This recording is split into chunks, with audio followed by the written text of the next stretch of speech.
Robbie Williams Rewind. Welcome to Robbie Williams Rewind. We are the champions. I'm Matt. And I'm Lucy. And along with help from special guest fans, we take you on an in-depth rewind through the solo career of multi-award winning singer, songwriter and entertainer Robert Peter Williams. This week, we'll be looking at Robbie's second album, I've Been Expecting You, and his third tour, One More for the Rogue, or the Toilet Tour, as it's frequently called. And today we have our special guest, Sarah. Hi! Hello! Should we say your surname, Sarah? Yes, it's Sarah Hoyland. Sarah Hoyland. From Yorkshire.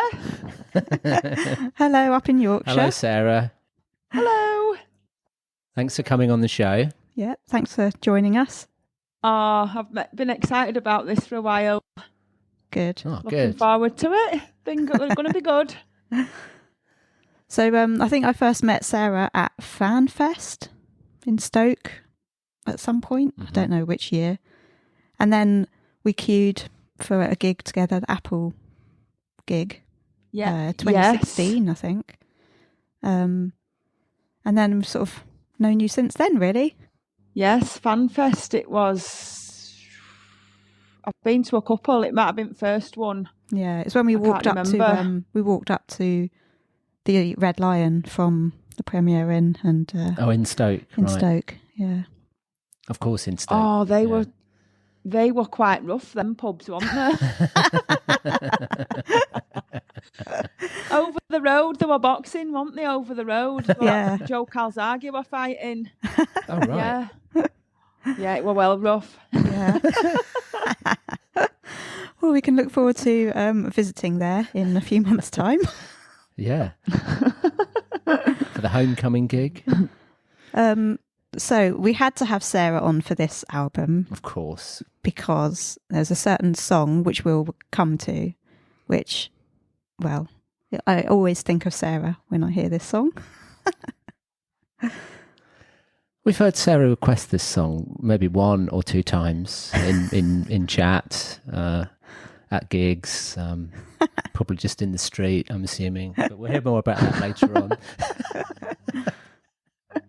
So you met him, didn't you, at the Swing Both Ways tour?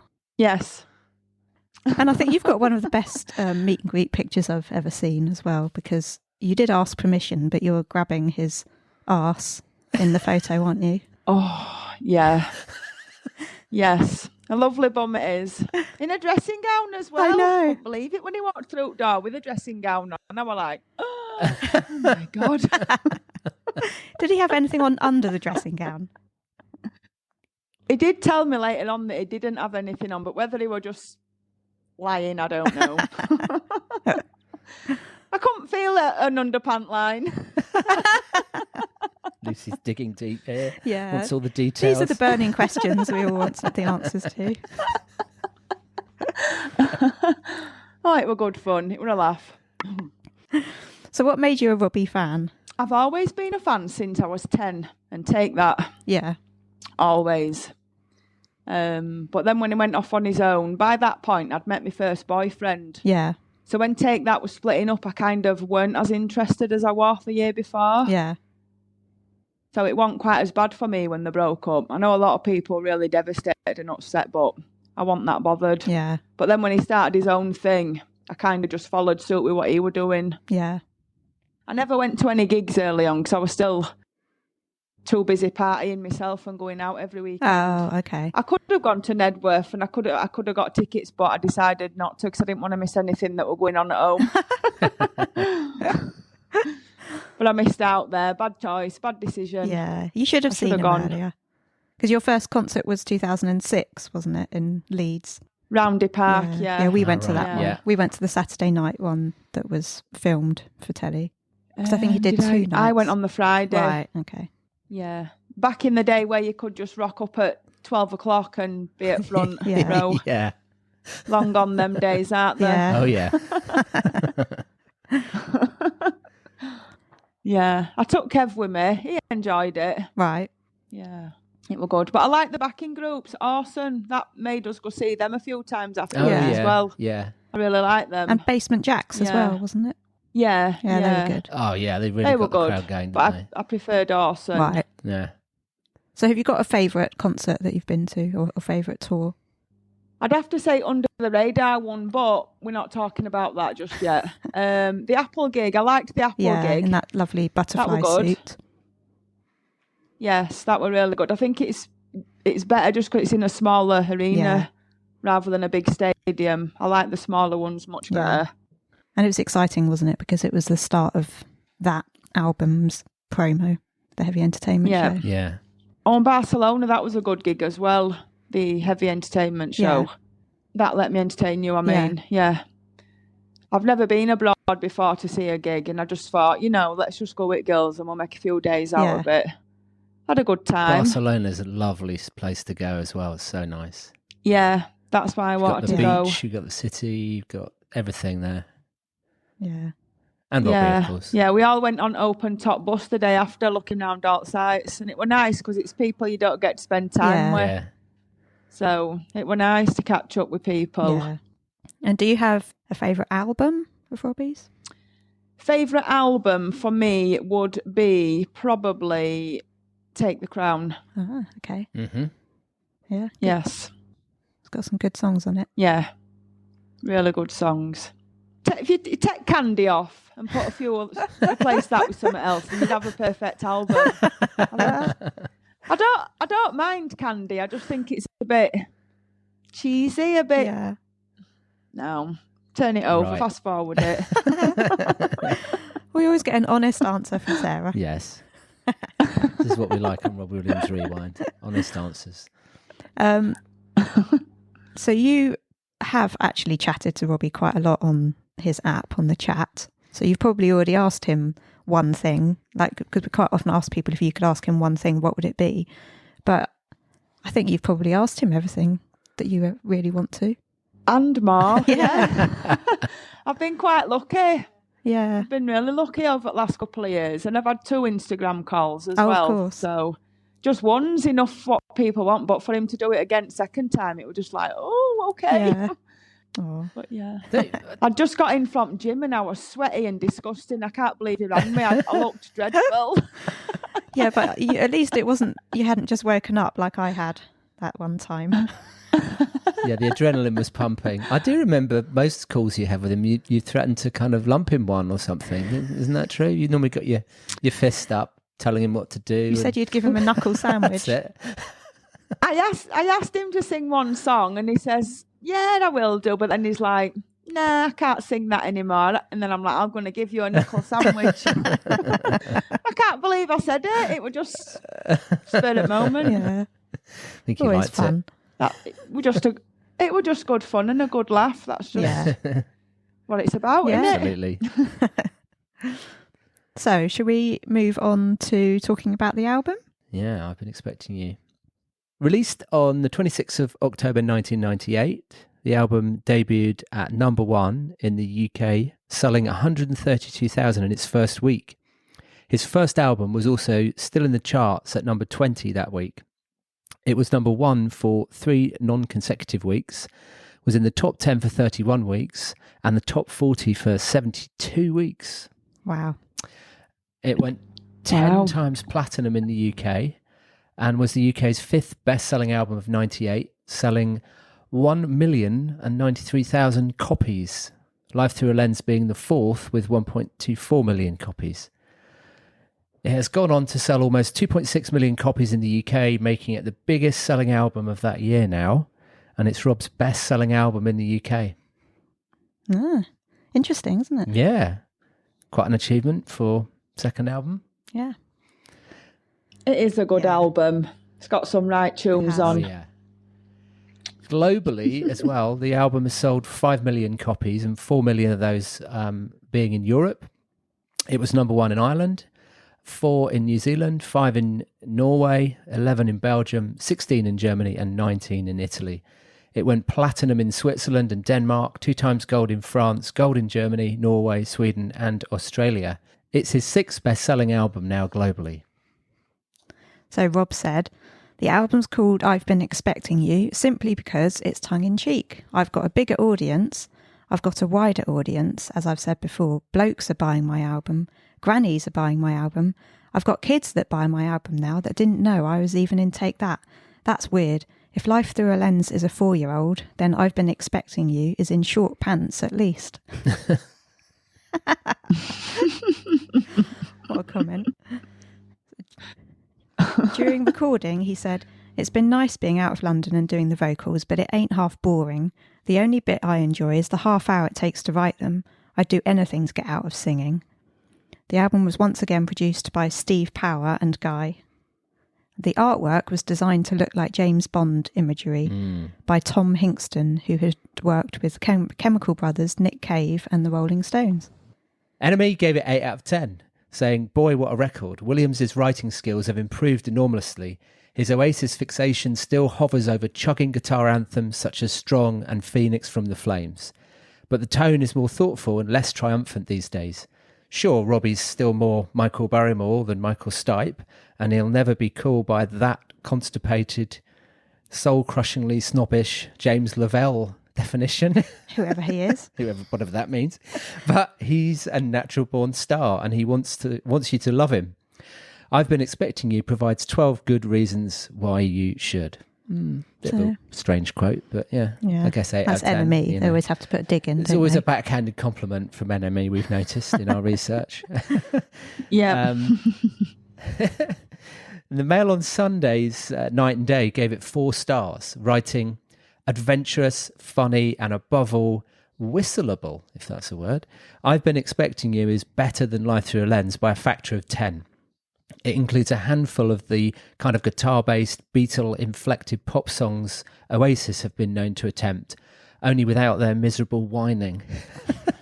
Robbie has the soprano of an angel, but he also has the throat of a rabble-raiser if the occasion calls for it, whatever a rabble-raiser is. Like a football hooligan? Is that right? Someone who can shout a lot. But 2 good reviews. Yeah. Yeah. The album was nominated for Best British Album of the Year at the Brits '99. He received more nominations and awards than any other artist in '99, winning Best Male Solo, Best Video and Best Single. He was nominated for Best Male Artist at the MTV Europe Music Awards '99, after winning it in 1998, a few weeks after I've Been Expecting You came out.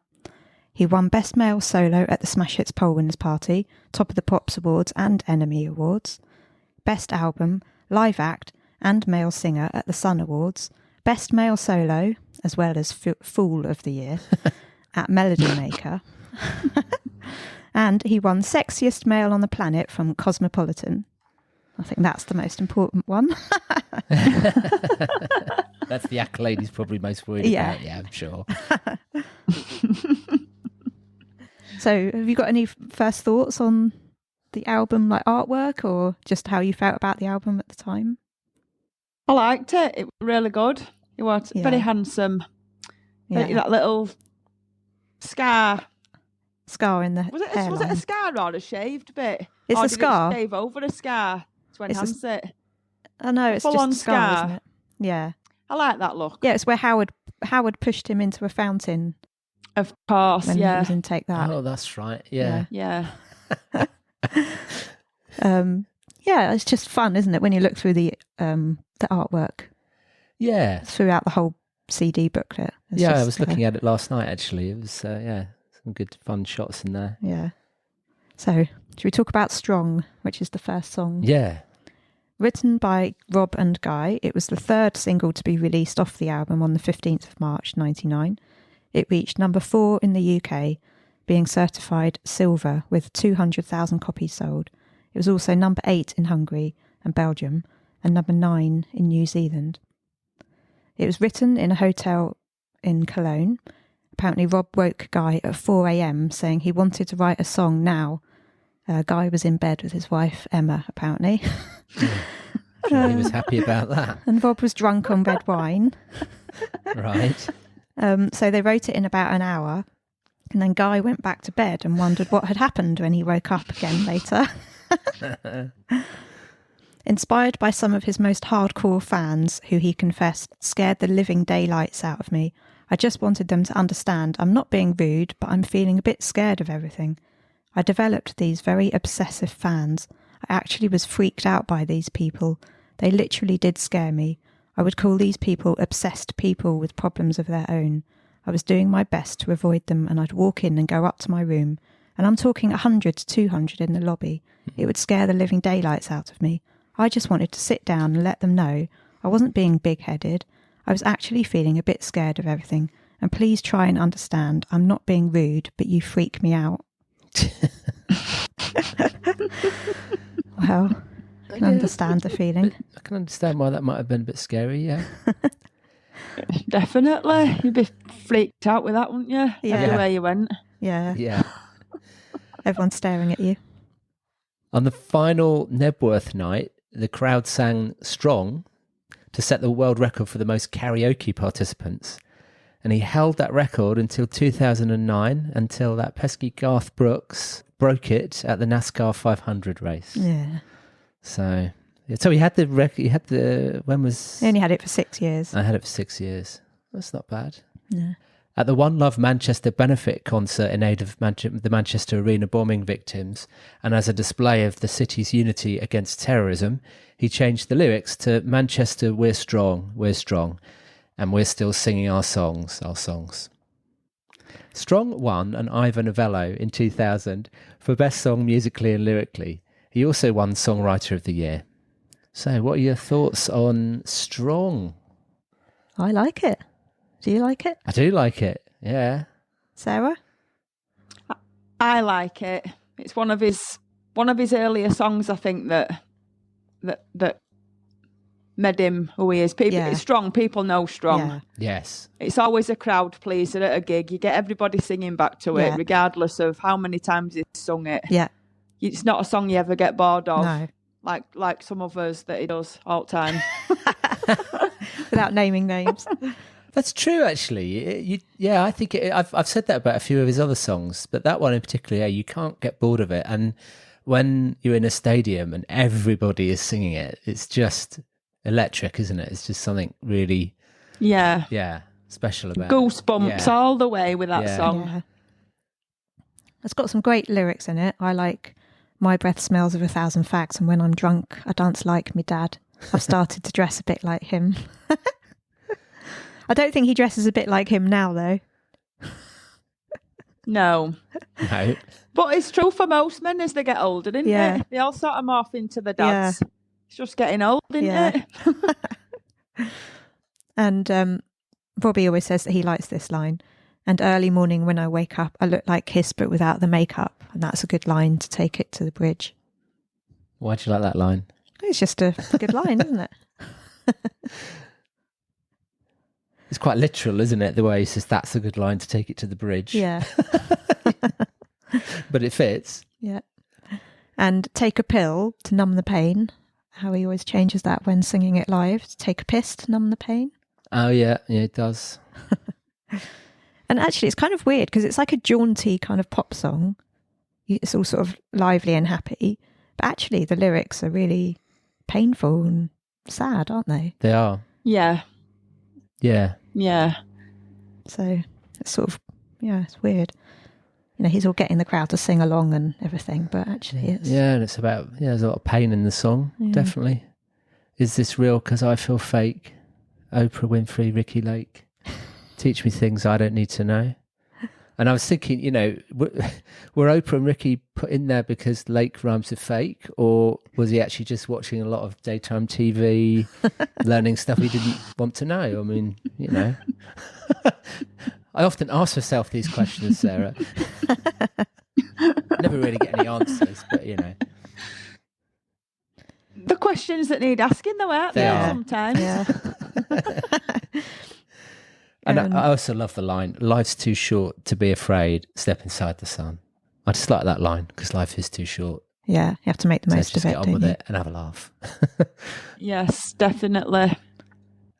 My life's a mess and it's starting to show. I find that quite sad, that line. Yeah. He had some very troubled times back then, didn't he? Bless him. But thankfully, all good now. Yes.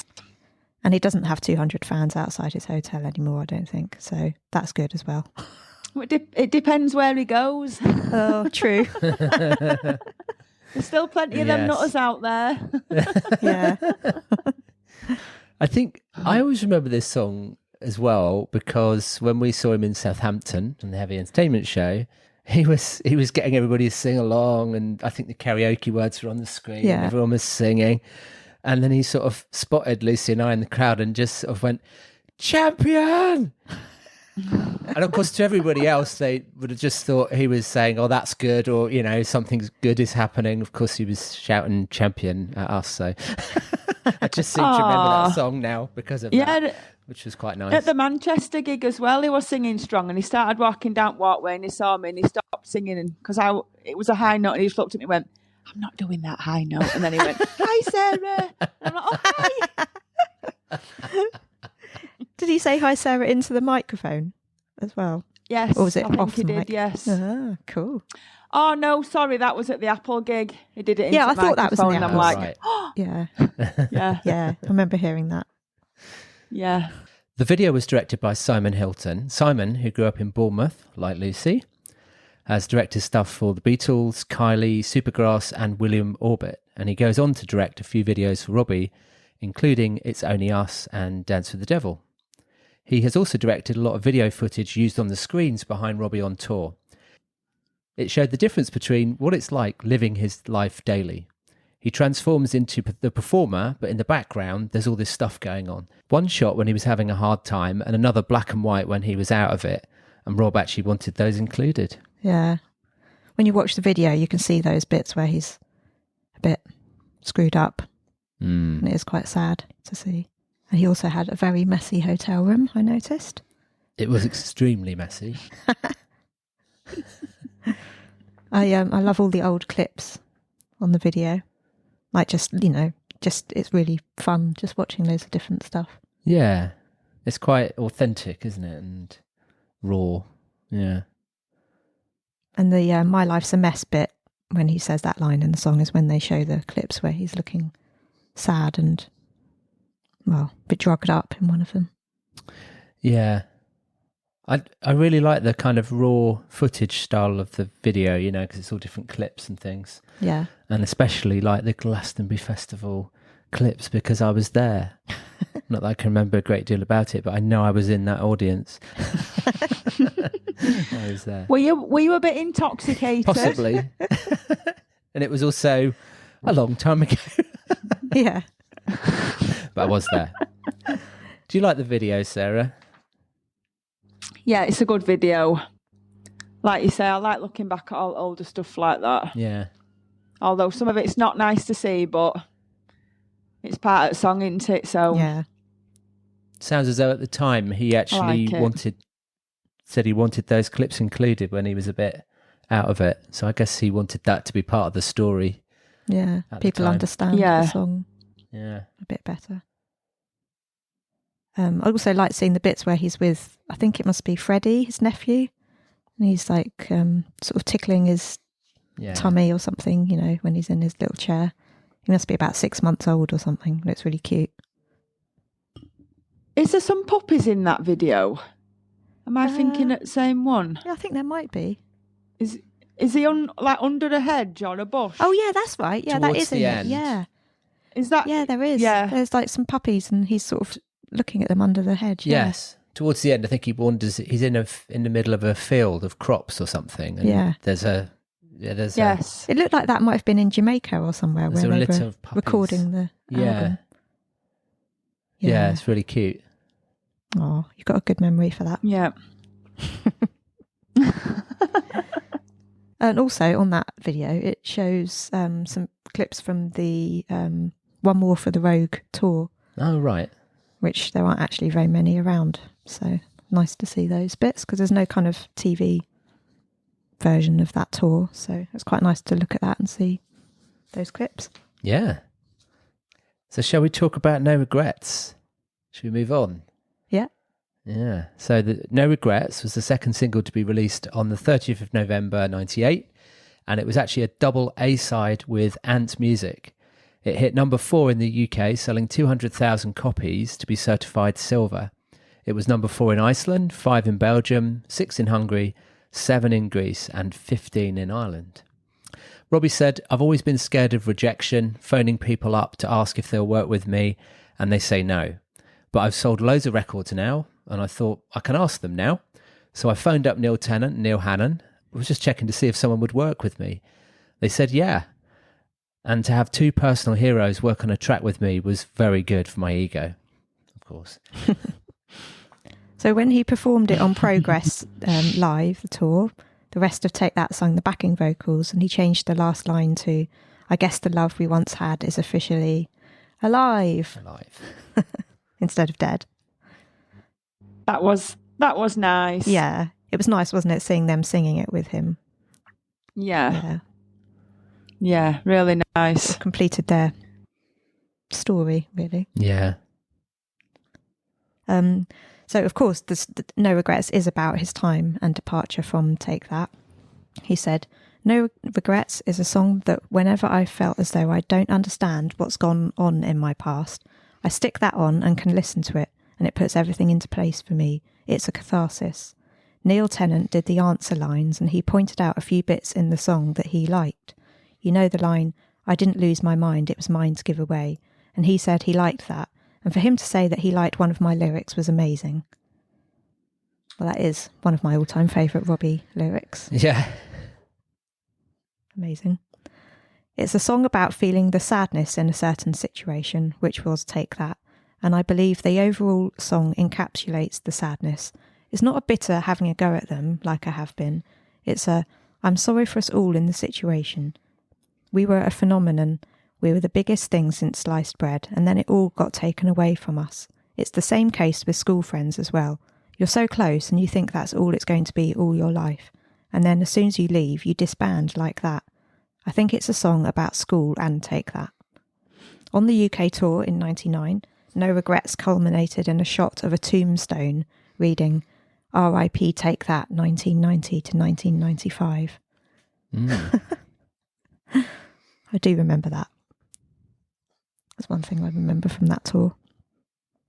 So what do you think of this song? I like it. First time I heard it, I was a bit unsure. Yeah. But then the more you hear it and you understand what it means, then yeah. It's got a good story behind it. It's a bit, I like it. It's a bit somber though, isn't it, this one? It's kind of, I don't know, as the tone sort of sounds a bit sort of down because there's a lot of pain in it. Yeah. I think I do like the song, but I don't know, it always makes me feel a bit sad. Yeah, I think it's just the style of the music and the instrumental sort of part of it as well. It's all a bit, Yeah. But I guess it's good to have no regrets in life in certain situations. Obviously, I think that's part of the message, isn't it? That it was a tough time, difficult, but if that all didn't happen to him, we probably wouldn't be here now. No, exactly. Doing this. No, we wouldn't be sat here now, would we? It's a song that everybody can relate to at some point, isn't it? Somebody's always done something that maybe they shouldn't have done, but when they look back on it, they think, well, no, I might not regret that because I wouldn't have learned not to do it again, or I wouldn't have known. So everyone can relate to it, regardless of what the situation is. But yeah, it's good. It's one of my favourite Robbie songs. All time or just one? All time. Is it? Oh. Yeah. Because... So Lucy's about to have a lot to say about this song, I think. I just absolutely love all the lyrics. I've got a great big list of lyrics that I like. Go on then. We were having the time of our lives. Well, thank you. It was a real blast, which obviously he changes when singing it live to fuck you. It was a real blast. And I just like how he says it with such venom and feeling, that line in the song and when he sings it live.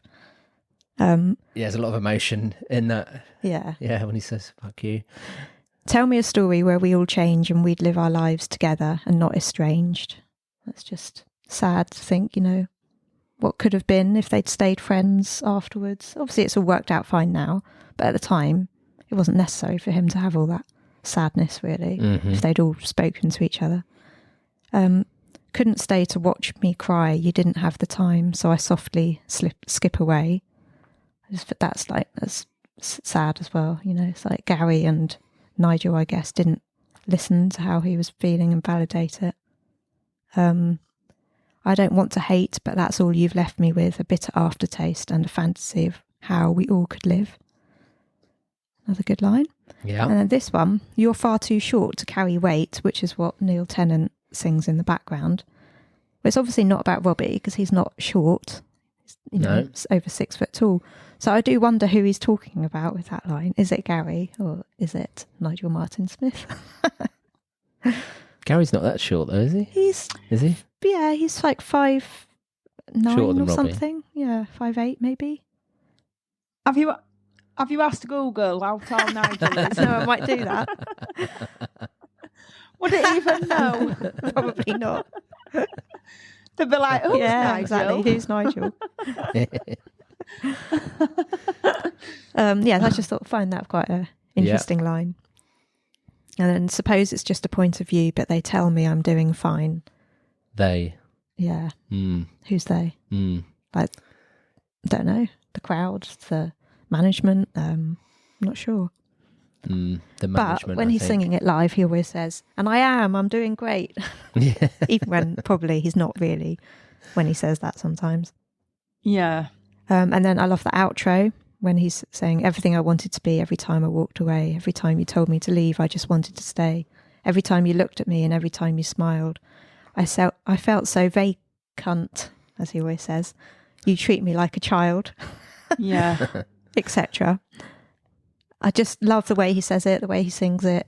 It just sort of sends a chill down my spine, really. Like, I just could play that song over and over again. Even though it's sad. And also, I want to say that I feel like Neil Tennant's voice adds something to the record, but I don't feel like Neil Hannon's does. What do you think? Do you even notice him on it? Probably not. Well, I don't know about you, Sarah, but I certainly noticed Neil Tennant's voice on it. But now that you come to say you Neil can Hannon, hear his voice clear as mud. Yeah. Yeah. Really clear. You can hear his voice. But you don't really notice Neil Hannon. No. I do like Neil Tennant though. Oh yeah, I love the Pet Shop Boys. Oh yeah. Yeah, really good. Possibly that's they're why. well from like when I was right little as well. Yeah. They're out in 80s, weren't they? Yeah, late they were. 80s. Yeah. I had all their early albums. I used to play them a lot. They were one band that we used to play in the car, which all 6 of us in the family would agree that we actually all thought they were okay because of such a varying mix of music tastes, but we pretty much all agreed on the Pet Shop Boys. Don't know why. And we've also talked about the fact that Robbie really suits that kind of Pet Shop Boys sound, doesn't he, as well? And obviously the other way with Neil Tennant being on his record, and he went on to do other things with them later on as well. Yeah. Yeah, I just think it's one of Robbie's best songs, personally. Ooh. Controversial. Best. Yeah, I do. That's what I think. The video was directed by Pedro Romhani. Rob said, "Look at me being handsome and serious, I thought, all day." He likes the bit near the start where he's all jolly singing and then suddenly goes straight-faced and serious. Looks like it was filmed at Moorgate at the end in the city. In London, because that's where I bought Life Through a Lens. Moorgate, and it looks like that's where he's walking at the end. Yeah, Moorfields it does look like that. Yeah. And Pedro also did the videos for Blur's Park Life, Pulp's Common People, Manic Street Preachers Designed for Life. He said in You Know Me, "Unfortunately, I said I didn't like this video at the time. It was no reflection on the director's work because Pedro did a really good job. I just didn't like me." Well, I think it's a great video, and he looks very good in it. What do you think, Sarah? I wonder if it were real fire. Yeah. You know, when he's carrying the oil can and at the end they set it on, it looks like it's really fire. Yeah, I'm wondering if it is or just graphics. I don't know. I mean, I guess some of it may have been graphics, but like, because they wouldn't have set a field on fire, would they? Because didn't start in the field? No, the fire started from the petrol pump. Oh, and then it went backwards. all the way from where he'd got the petrol Yeah. all the Yeah. way down to the field. Yeah, that's it. Yeah. Yeah, it does look like real. I'm guessing not all of it were fire, obviously for health and safety Yeah. reasons, but I wonder if any of it was real. Yeah. Something I've always thought, thinking, oh, Highly controlled, but I would imagine some of it was, to get that effect. And I also noticed at the beginning of the video, he's sat on the stage like looking really glum, like really down, like before the cameras start to roll. Yeah. Because it's a video of them filming a video, isn't Yeah. it? And he's kind of sat there looking all glum. And then when the video starts, on comes the show face and everything's good. And, I just thought that was quite poignant. Yeah. I only picked that up when I rewatched it the other day. Yeah. I've always watched that piece, but it's like, okay. Yeah. Yeah. This is my Robbie Yes. and this is Rob. Kind of on comes the mask. Yeah. I noticed he's also wearing a lot of eyeshadow in that video as well. His eyes are looking very, very dark. Oh, do you mean mascara or like eyeliner? Whatever I don't know, whatever it is. That dark stuff that you put around your eyes. Eyeliner. That's the word. That's it, Sarah. Yeah. I like seeing him going through Moorgate. I like that bit of the video. I like him with his skinhead. I think he looks fit. And but the bit on the motorway where he's walking along the motorway, even though I know it's CGI, just absolutely freaks me out. well, it'd definitely stop traffic, wouldn't it, if he were actually walking along there? Do you think the video was seen as being a bit... I can't really remember at the time. Do you think it was seen as being a little bit controversial? Because it's sort of a bit like arson, I don't know. I don't remember anything like that. No. I do know what is controversial, and that is not walking around the edge of a ploughed field. He was walking straight through the middle. This is the rule. I didn't know that. Oh, I grew up in the countryside. You don't walk through the middle of a ploughed field. Oh. I mean, I guess he was setting it on fire, so it didn't really matter. But I just pick up on these things,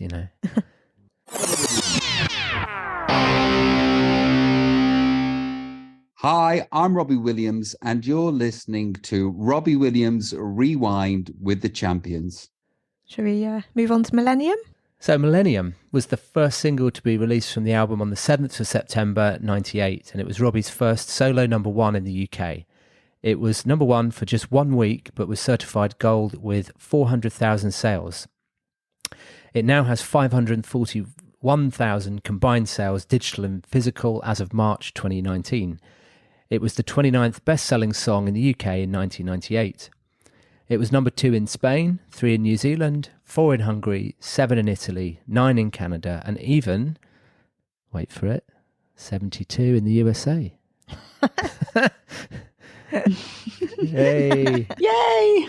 And in Canada's end-of-year 1999 chart was 35. So it did well in Canada then. Yeah, and he received extensive airplay in the US, Canada for the Ego Has Landed album. Well, it obviously worked a little bit because he got number 72 Yeah. in America. I mean, considering how much music is made in the States, I guess that's quite a good entry into the charts, yeah. Well, it's in the Billboard Top 100, so it's a hit as far as I'm concerned. It was written by Rob and Guy. It uses the musical arrangement of Leslie Bricusse, I don't know if that's how you say it, and John Barry's You Only Live Twice from the 1967 James Bond film. It's a re-recording in a slightly different key instead of a direct sample. This cost only 1/10 of the licensing fee that would be required to sample the song directly. And when Robbie's lyrics were mostly done, Guy felt it lacked an obvious title for the track and suggested Millennium for being both strong and topical, because as Chambers said in a retrospective review, there was a lot of talk about the millennium back then. It's a bit like the Brexit word now. Oh, yeah. Everyone just banged on about the millennium for ages, didn't they? Yeah. Well, that was my dad's job. Well, the millennium bug as well. Yeah, that's what my dad was working on at the time, the millennium bug. And Robbie said, so we got the sample a few years ago. We got a fantastic hip-hop beat to it, and that's how that one was born. It didn't have a title. There was no millennium. There was just a chorus without that bit. We didn't know what to call it, but the millennium was soon to come round, and we thought, millennium. And that's what happened. The whole writing process took about 4 hours, and Guy described Millennium as the simplest pop song Robbie and I have ever written. Only 2 chords. It's written in D flat major, which is very unusual. Very unusual in pop music. Doesn't mean anything to me. Not really to me, no. I'm sure our musical fans will understand that. Robbie said, I've always been a big fan of James Bond. I've always fancied myself as the Sean Connery type on the quiet. And we asked John Barry if it was okay to use the sample, and he said yes. And that's how Millennium came about. Guy spoke in 2019. A few months after it had been released and had been a hit, we actually met John Barry, who wrote that amazing string line backstage at a prom. We wanted to meet him, but he was incredibly unfriendly. I got the feeling that he thought we'd murdered his piece of music. It was a bit awkward, to say the least. But I'm still a huge John Barry fan. Rob doesn't actually rate this song as one of our best. He doesn't like performing it. He thinks it's one of our B songs rather than one of our A songs. I think it's one of the A songs. That's okay, we can agree to disagree. We don't agree on everything, we never did. And Millennium is Rob's 4th most played song live, which, considering he says he doesn't really like it, puts it very high up the list. So he's certainly played it a lot of times, considering he apparently doesn't like it. What do you think of Millennium, Sarah? There are much better songs. Agreed. It's one of those songs that you hear on radio sometimes and it just makes my eyes roll. I think, play another one. It's all right in small doses, but it's one of them that you just hear over and over again, and I just think there's so many better songs on his albums. Would you say that when it first came out, you may have liked it slightly more than now? Or I've just never been a massive fan of it. Right. I did like it when it first came out. Yeah. It's all right, but it's one of them that I'll probably skip if we're listening to album. Yeah. Yeah. That along with a couple of ones that you hear over and over again all the time. Skip. Yeah. Get on to B-sides, they're much better. Yeah. Well, I know that he has often said that he doesn't really like it all that much, and doesn't always want to include it in his set of lists because he doesn't like it. His first number 1, wasn't it? Yeah. So you can see why he still includes it. Yeah. Yeah. I think I really like it, and I think I'm a bit biased because I'm a big Bond fan. So when I heard that opening, it was just like, oh my God, I can't believe that they're using that, that soundtrack. And yeah, I don't know. I just every time I hear that, I just sort of see these sweeping panoramic views and vistas, and I remember that bit at the end of the film when the song actually comes on, where he's in a dinghy, doing what Bond does at the end of films with his friend, and then the submarine comes up underneath and lifts the dinghy up in the air. Oh, I don't remember that. That's the bit. I watched it the other day, so I kind of wanted to see what happened. But yeah, it brings back all those memories of Bond villains and beaches and Bond girls and secret lairs, and I like it. So maybe it's appealing more to the men, but more than the women. I don't know. I wonder why. It has got a good few lyrics in though. Yeah, it has. It has. Yeah. Which ones do you like? Can you think of any?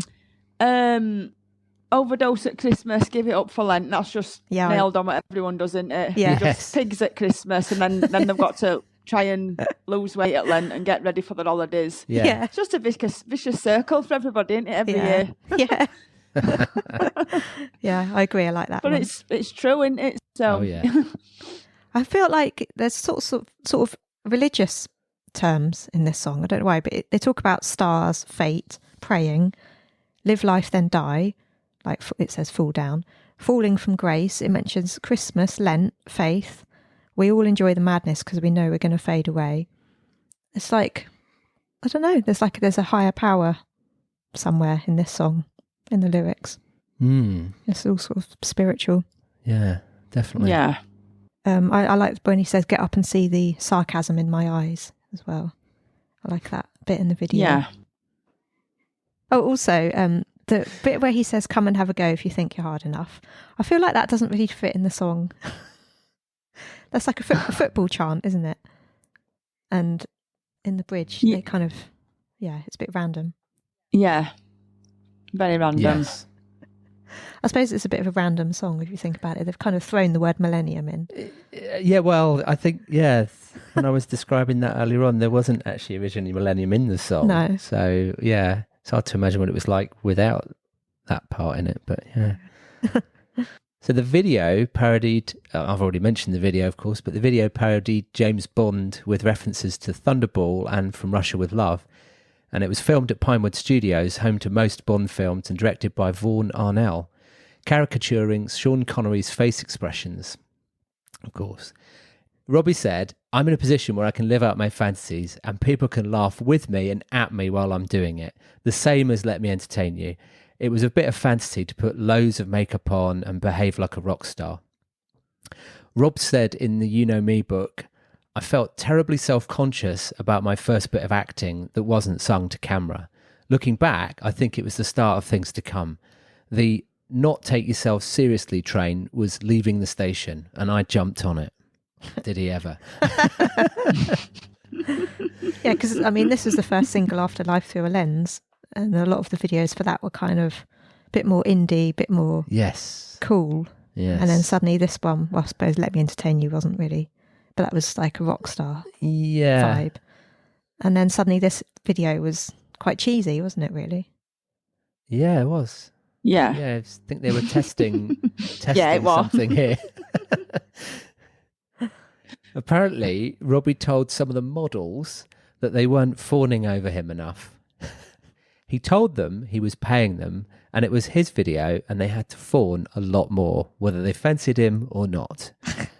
The video won Video of the Year at the Brits '99. Let Me Entertain You was also nominated for Best Video. Millennium was nominated for Best Single, but Angels took home the award. He also won Best British Male in 1999. So what do we think about the video then? Sarah, do you like the video? No. Cheesy. A bit cheesy. Yeah, it is.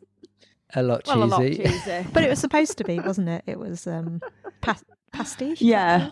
Yeah. It was quite tongue-in-cheek, wasn't it? Yeah. Yeah.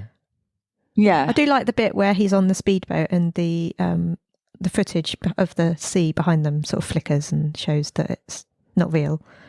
That makes me laugh.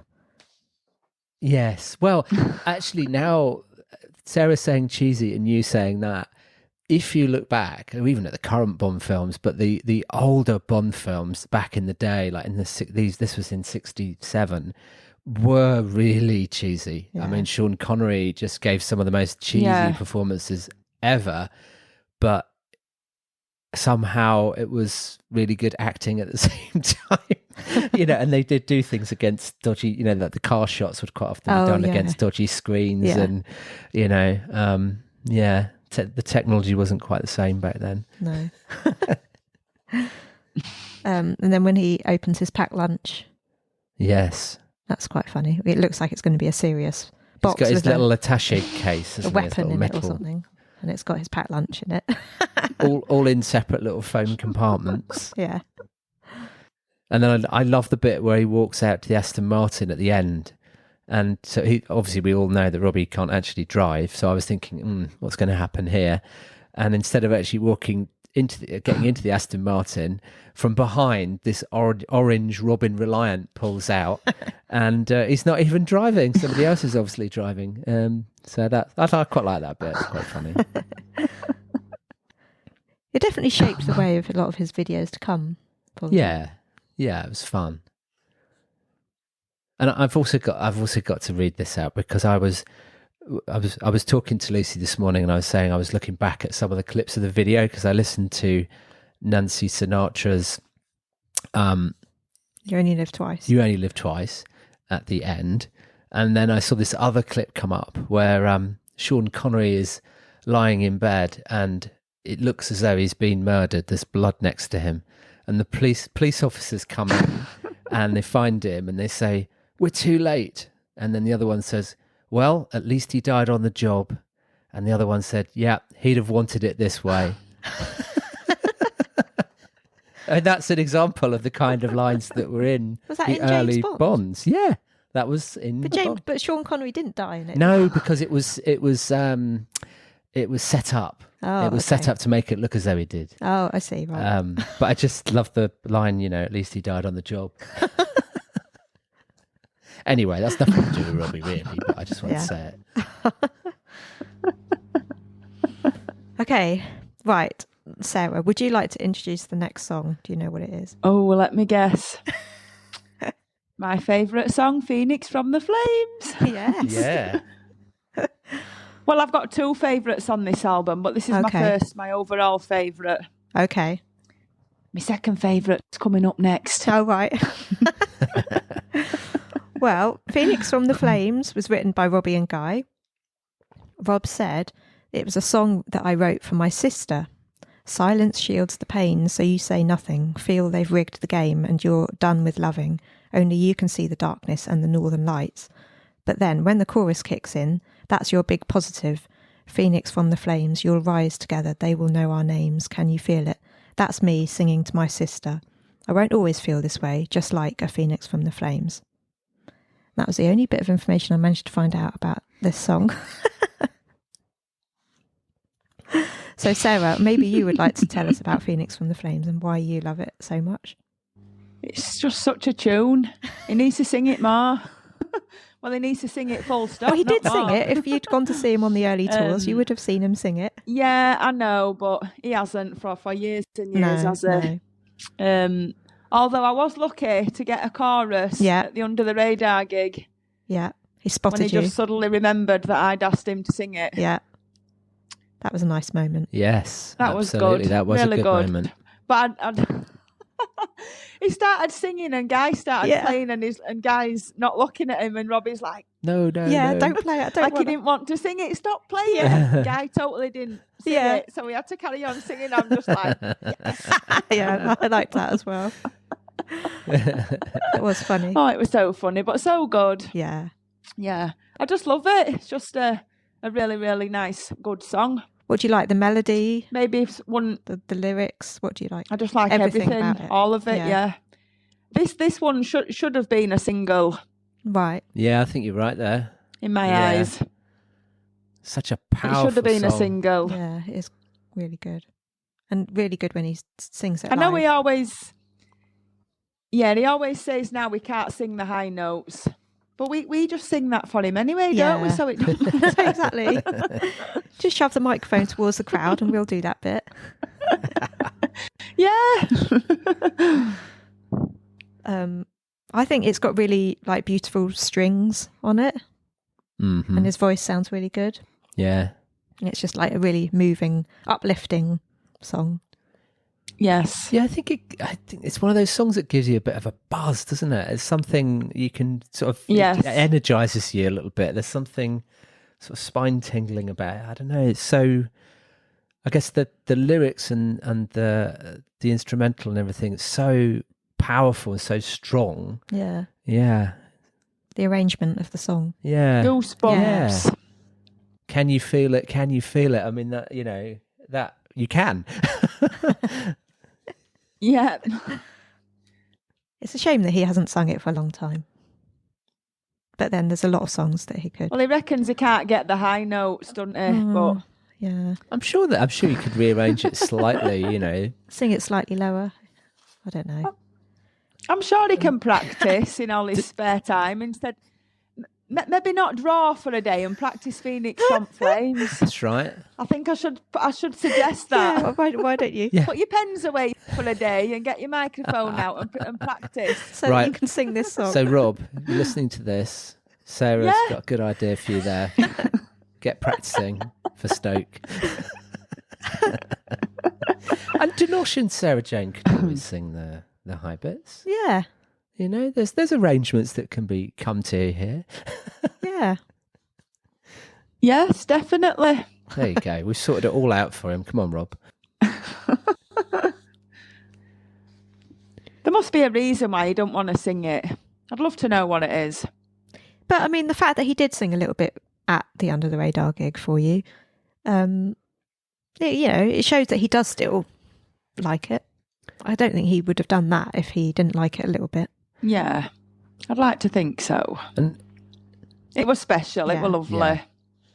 And when I was researching this and looking at it, I was trying to remind myself of my history lessons at school. And apparently, the ancient Greeks and Egyptians described a mythical bird called the phoenix, and it was a magnificent creature that was a symbol of renewal and rebirth. There you go. See, I sometimes get a bit deep here. According to legend, each phoenix lived for 500 years, and only one phoenix lived at a time. Oh. Just before its time was up, the phoenix built a nest and set itself on fire. And another one came in its place. There you go. It always just makes me think of Forks from Harry Potter. But I think is Forks the bird thing? Yeah. That brings Harry the sword. You can tell I've been watching too much Harry Potter. Oh, also, I do remember when Robbie was signing Under the Radar CDs, and you received yours in the post. You'd put Hoyland as your name, so he knew it was you, and he put PFTF on it. Yep. Is that right? Yes. Yes. And when I got it, I'm like, yeah, he remembers. He knows. Yeah. That was nice. Oh, really, really nice. Yeah. The next song is Win Some, Lose Some. This was written by Rob and Guy. It was actually released as a single in New Zealand on the 13th of March 2000 and reached number 7. It spent 4 weeks in the top 10 in New Zealand, 21 weeks in the chart in total. It was included on the New Zealand version of Robbie's 2004 Greatest Hits album due to its popularity there. But the weird thing is I can't find a video for it, so if it was a single, I don't understand what they were using as a video, maybe a live performance or something. Rob has performed it live in New Zealand most recently in 2015 and 2018, obviously because it's one of his most very popular songs over there. Yeah. Or down there. Well, I was just thinking maybe one of our New Zealand listeners can let us know what they think the video was when it came out at the time. Well, I tried to search for one, but I couldn't find anything. So that would be useful. Tell us on the socials. Yeah. Come on the show and tell us. In his book Feel, he says it's about the girl he knew called Rachel Gilson. He'd ride 6 miles on his bike to see her. She taught him how to play 2 chords on the guitar and how to play Prince's The Cross. They'd play tennis and hang out at his house.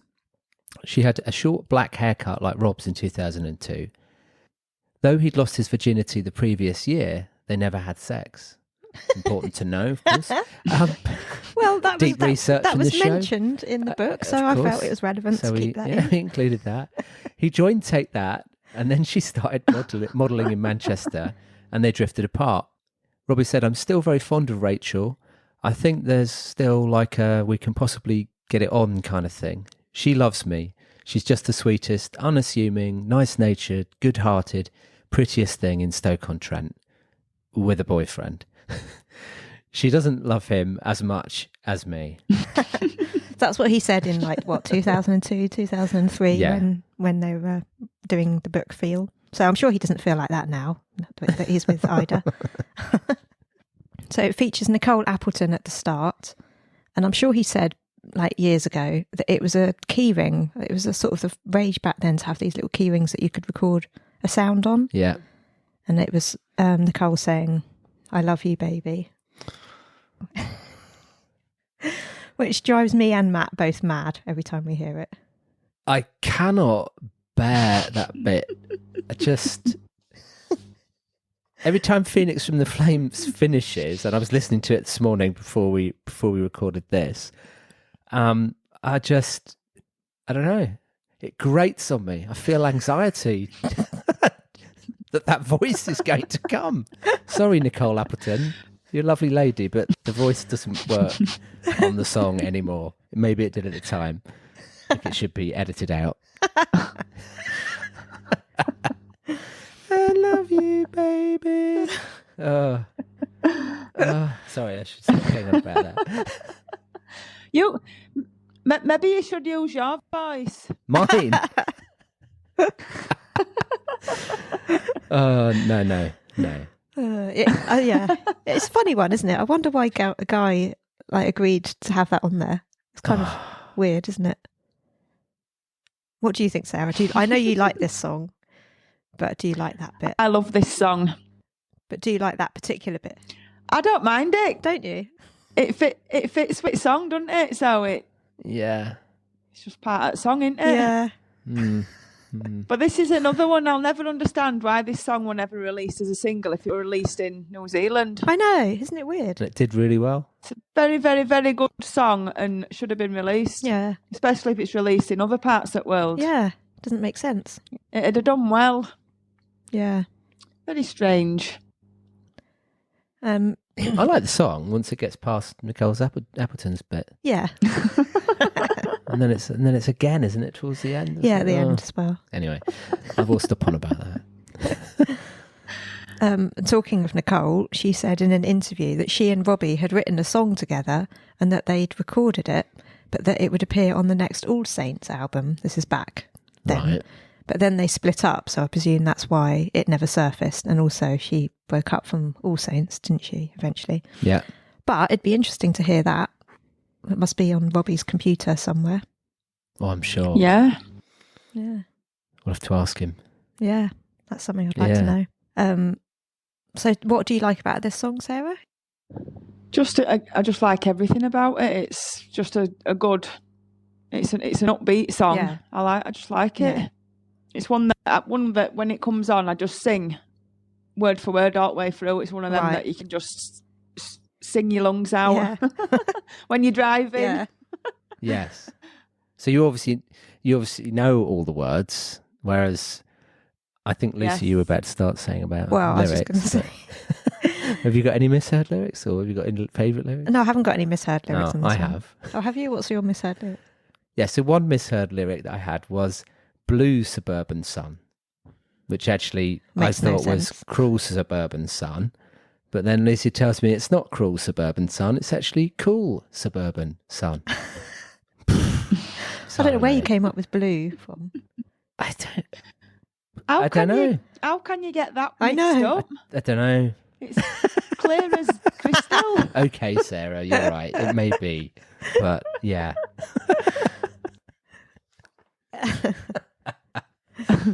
I've had loads of misheard lyrics from Robbie songs over the years. Yeah, Yeah. same. I do keep mentioning them every time I have one. I think my favourite still is Got Your Tests Back. I still hear it as got Your Tits Back or something. Whatever that one is. Yeah. Got My Tits Back. Is that what it is?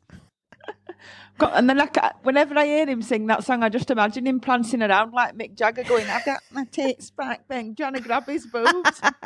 I just have this vision in my head all the time and it just makes me laugh. Yeah. You know, he did an advert in the late 90s for, what was it called? For men testicular cancer research. And there's a photo of him with a pair of fake boobs on a beach. I don't know if you remember that at all. But I don't know. It's like an advert where it's showing he close-ups did of an advert. women's boobs on the beach. And it's like zooming in. And then suddenly it goes on to this pair of fake boobs and sort of zooms out a bit. And it's Robbie and he's like squeezing these fake boobs. And he says, Brilliant. if men paid more attention to these knackers and less to these women's boobs, then maybe, you know, you'd be okay and get them checked out, basically. Yeah. But yeah, just I now have that image in my head of him with this pair of fake boobs. But that is a good song as well, that we'll keep referring to. Just want people to like me. Yeah. Yes. Yeah, it is. Totally miles away from this at the moment, but that's what it refers to. Yeah, that's right. Yeah. And also another good line on this song is dancing at discos and moaning at phone bills, Tora Molinos and sunburnt in high heels. In high heels, I like that. Yeah. That's one of my favourites as well. The fact that he managed to get Tora Molinos and into the song.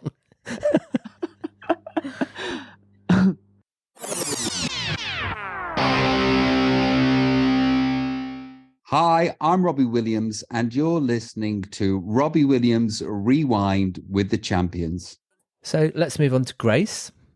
Written by Rob and Guy. Rob initially said at the time of its release, I was in Jamaica and I was listening to a lot of Frank Sinatra. So the vibe came from the song The Girl from Ipanema. I've got these angel cards at home that say things like delight, enthusiasm, or release, and you relate that to your day. When I was leaving, I said to Nicole Appleton, I'll write you a song, and I picked a card, and it said Grace. So that's what I'll call the song, Grace. There you go, that's where it came from. However, it then transpired in about 2002 or 3 that the song was actually dedicated to their unborn child that Nicky aborted. As circumstances changed, the lyrics were adjusted before it was recorded. Nicole and her sister Natalie released a book about their time in All Saints called Together, in which she talks about her relationship with Rob and this part of their lives. Rob knew she was going to mention it and wasn't angry with her, as the papers reported at the time. He discusses it a little in his book Feel, saying, I had to phone her up and go, I'm not in a mood or anything, I still back you, but it was actually upsetting to see it written in black and white. And the song actually has a video for it on the Angels DVD. It's filmed while they're in Jamaica recording it in the sort of house that they were staying at, which didn't look very posh at all, I must say.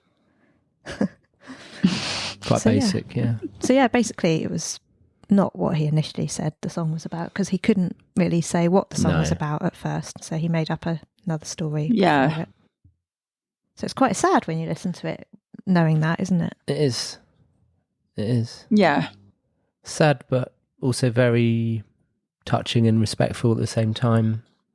Of what happened, I guess. But I guess Robbie gets asked, I guess any pop star singer gets asked why they wrote a song and what the story was. So you've got to have a story, haven't you? Yeah. And if you can't tell the real story, you've got to have something that sounds plausible. Yeah. It's got some, emotional lyrics in it. I know when I'm with you, I'm a rich man, baby. Grace, I'm not yet born. Come embrace a soul that's torn. I have got so much to give you.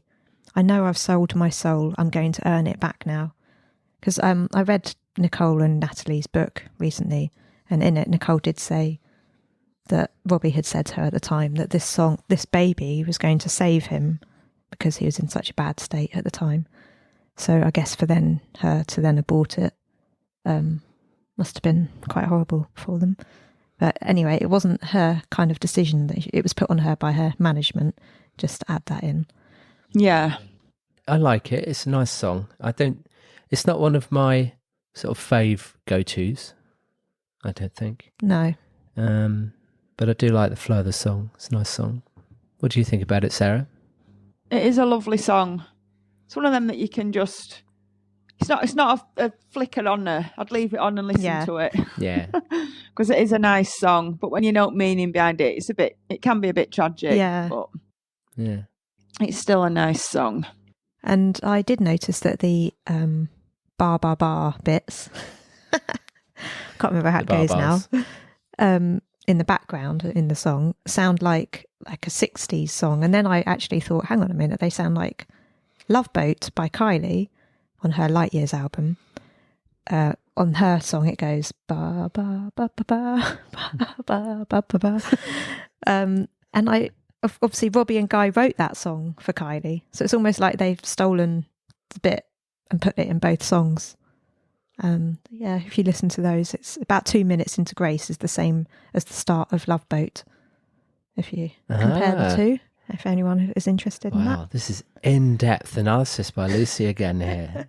You I was just never listening failed to to it, and surprise me I with your thought, research. I know that bit from somewhere, and because I'm a massive Kylie fan as well. So there you go. You heard it here first on the Robbie Williams Rewind podcast. Have you been to see her then? Oh God, yeah, loads of times. But the first time I saw her... Have you been, Matt? Yeah, I've been a lot. I really like Kylie. Yeah. Well, I like looking at her as well. The little golden hot pants. Yeah. They're loving it at you. No, I don't. No, not the golden hot pants, but yeah, I like it when she's got them on. We've seen her all over the place, haven't we? Lots of different tours. Yeah. The first time I saw her was on the Light Years tour with my friend Ewan, and I think she must have sung Love Boat then and Your Disco Needs You, which we'll come to in another episode. But yeah, just love her. Yeah. And she's the same height as me. Gives her I bet you points straight don't away. come across that very much, do you? No. Thank you, Sarah. For those who don't know how tall you are, Lucy, how tall? Oh, you're as Well, tall they as can Kylie. look up There how you go. tall Kylie is. Don't and need then to say. Then they'll know. So should we go on to Jesus in a Camper Van? Yeah, let's do it. So it was written by Robin Guy with lines taken from Loudon Wainwright III, who's an American songwriter and folk singer with 24 studio albums. In 1998, he was sued by Ludlow Publishing because it lifted lyrics from the Loudon Wainwright III song I Am the Way from his album Attempted Moustache.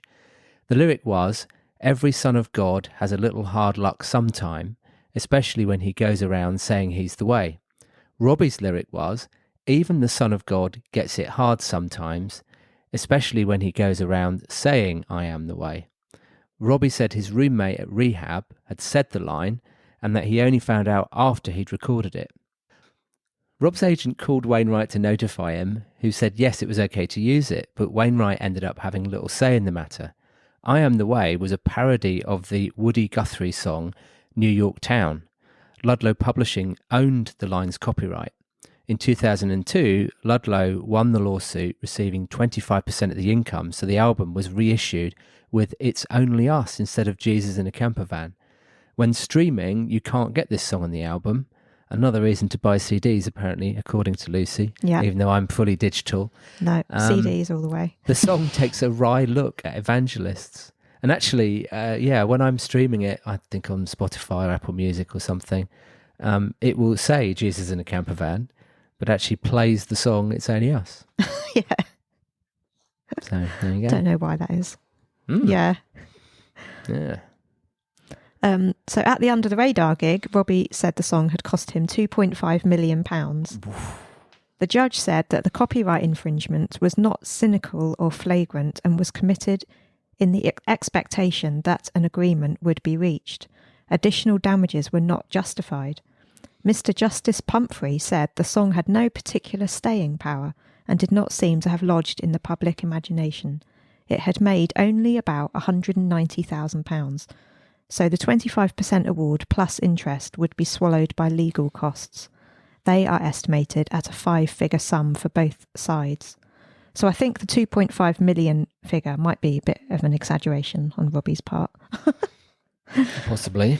Allegedly. Yeah. And apparently he's only ever played it live 3 times. Once at the V Festival 98, once at the Élysée Montmartre Paris in 99, and then obviously at Under the Radar in 2019. Yep. So I love this song. It's got great rhymes in it, like sail away with Caesar if you're a non-believer. Everybody gets high if you're a diamond geezer. Oh, I have got a misheard lyric in this song. So, and now it's 4 a.m. Yes, yes, you'll in. I always thought it was yes, yes, yawning. I think I did as well. So did Apparently I. it's not. So Apparently did it's I. yes, yes. Because it's 4 a.m, you're yawning and ready Oh, for yeah. bed, aren't you? I always thought But that apparently as well. it's yes, yes, you'll in, as in Y apostrophe all in. You're all in. Where's the source for that, though? Did you get it from the actual I think I got it inlay? from his actual inlay. Yeah. But we have his CD inlays have been known to be wrong before. Like on Feel, it's fill the home that I live in, not feel the home that I live in, or something. And in the CD booklet it says Yeah. Feel, but Robbie has confirmed it is Fill. So we can't always rely on those. And a fan got the words tattooed. Feel the home. Yeah, yeah. I think Yeah, I remember they have. that in chat. That's right. It's, And he's lyrics. like, sorry to break it Yeah. to you, but that's the wrong lyric. I remember dear. that, yeah. Poor woman. Yeah, that's what I remember. Yeah. I like this. It's really good. It is a tune. It's right Yeah. funky and right. really good, and lots of good lyrics. Yeah. Which lyrics do you like? There's quite a lot. That Diamond Geezer one that you mentioned, it's a devil that needs you to go out and play. There's loads of good ones, and it all fits, and it's just a really funky song. Yeah. It's fun as well. Yeah. I know what you mean about funky though. It's got that, it's just, it's quite different, isn't it? That kind of, ooh, yeah. Yeah. Really, really good. It's a shame that it ended up in that legal and copyright wrangle. Yeah.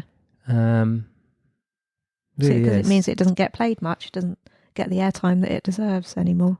Yeah. Can't be streamed anymore except on YouTube, I suppose. Is it on YouTube? Yeah, I guess you can find it. Well, you on can watch YouTube. the Under the Radar version. Oh, yeah, yeah. I just like the image of Jesus being in a camper van as well. Yeah. And I don't know whether you've already said it, but I just love the lyric, I suppose even the Son of God gets it hard sometimes. Yeah. Yeah. I was just about to say that, yeah. Nobody's perfect. Yeah. It's down on tough times, isn't he, if he has to be in a camper van, Jesus. Yeah. Yeah. It is a fun song. It really is a shame that it isn't played more. Yeah. But we enjoyed it at the gig, didn't we? Yeah. Yeah. It was nice. It was a nice surprise. It was one I wouldn't have expected him to play. I don't know why. Yeah. That was the best gig. Yeah. Mm. I have to agree. Right, let's go on to Heaven From Here. Written by Rob and Guy. It's about being in love. And I imagine written with Nicole Appleton in mind at the time. I'm only guessing that. Yeah. He hasn't performed it live since 1999 until he played it at the Roundhouse Under the Radar concert 20 years later. And that was a all I nice have on that surprise song. as well, unexpected. Yeah. Yeah, it really was, wasn't it? Yeah. He played a few from this album, didn't he? At that concert. Maybe because it is his best-selling album in the UK, he thought he would pick a few from that one. I love this song. It's got beautiful lyrics, amazing arrangement. I like the acoustic bit at the start. And just, I think Guy does this, did he write this with Guy? Yeah, he did, yeah. Guy does this on a lot of the musical arrangements. They kind of layer. So you start off very simple, just acoustic guitar, Rob's voice. Yeah. And then it builds. And there's something just really nice about the way that happens. It just really works for the song. Yeah. Yeah. And I like the line, I see real love in your eyes and it fills me up when you start to cry. Yeah. Deep, emotional. And I will take the blame if it keeps the peace. Yeah. Anything else to say on that one? It is a bit of a deep song, really, isn't it? When you think about lyrics. But it's nice. Yeah. It's another one to sing along to when you're driving. I'm nice. just glad that nobody can hear me. Yeah.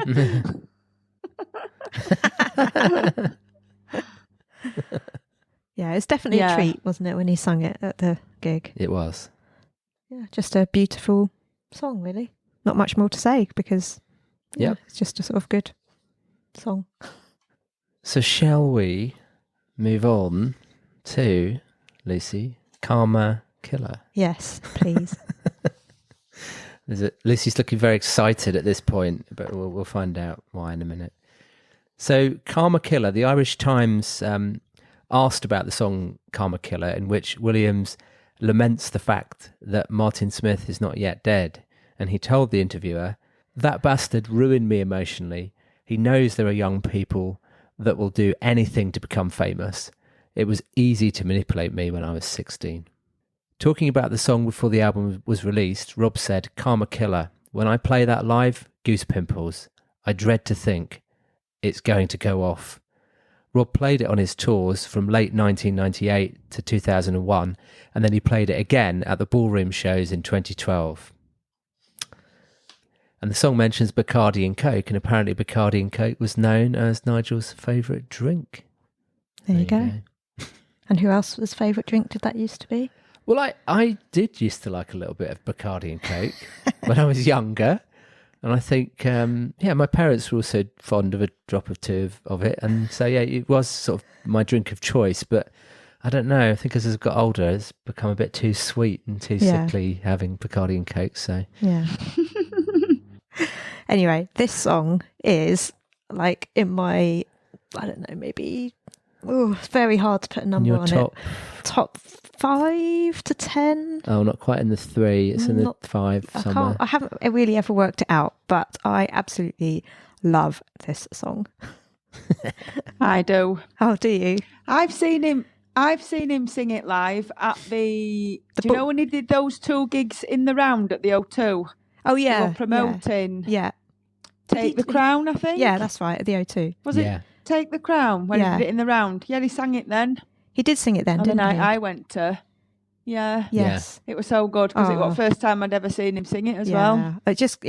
He's right. The crowd does kick off. It goes off, as he says when he sings. Yeah. The crowd jump and. They take that sign and it, like burst into flames, which I thought were a bit sad, but it fit with what he were doing. Yeah. Yeah. It were explaining it, wasn't it? Yeah. Oh, it's just absolutely epic. Yes. Very good. I like the intro. He says, "You've been naughty, very, very naughty." Naughty. In a Cockney kind of accent. The lyrics, oh my God, are just incredible. Why haven't you managed to die yet? You could prop up the bar in hell. How do you sleep? You've never loved. Why was I never good enough? You thought you'd leave me falling forever. Karma killer. Wow. It's so Pretty angry, isn't it? Such venom and hatred. Yeah. And you can just feel That's quite a sad line, that, though. Why was I never good enough? I know. You think of it. Oh, bless him. Yeah. To have to think that from such a young age. But he's got over it, hasn't he? Yeah. It's made him a ways. Yeah. Yeah. Made him stronger in the end. Yeah. Yeah, I just love the orchestration of the strings, the heavy guitar. Yeah. They sort of emphasise his anger. When the guitars kick in after the first verse. That's incredible. Masterpiece. I guess you know I hate you. You're so full of sin. Even the devil hates you. I hope you choke on your Bacardi and Coke. That is like one of the best lines he's ever written, I think. You said that about a few other lines. But... I know, but I just love it. I just love this song so much. Yeah. You've got a bit of an evil streak to you, haven't you? Yes. You spotted it, Sarah. Small and angry.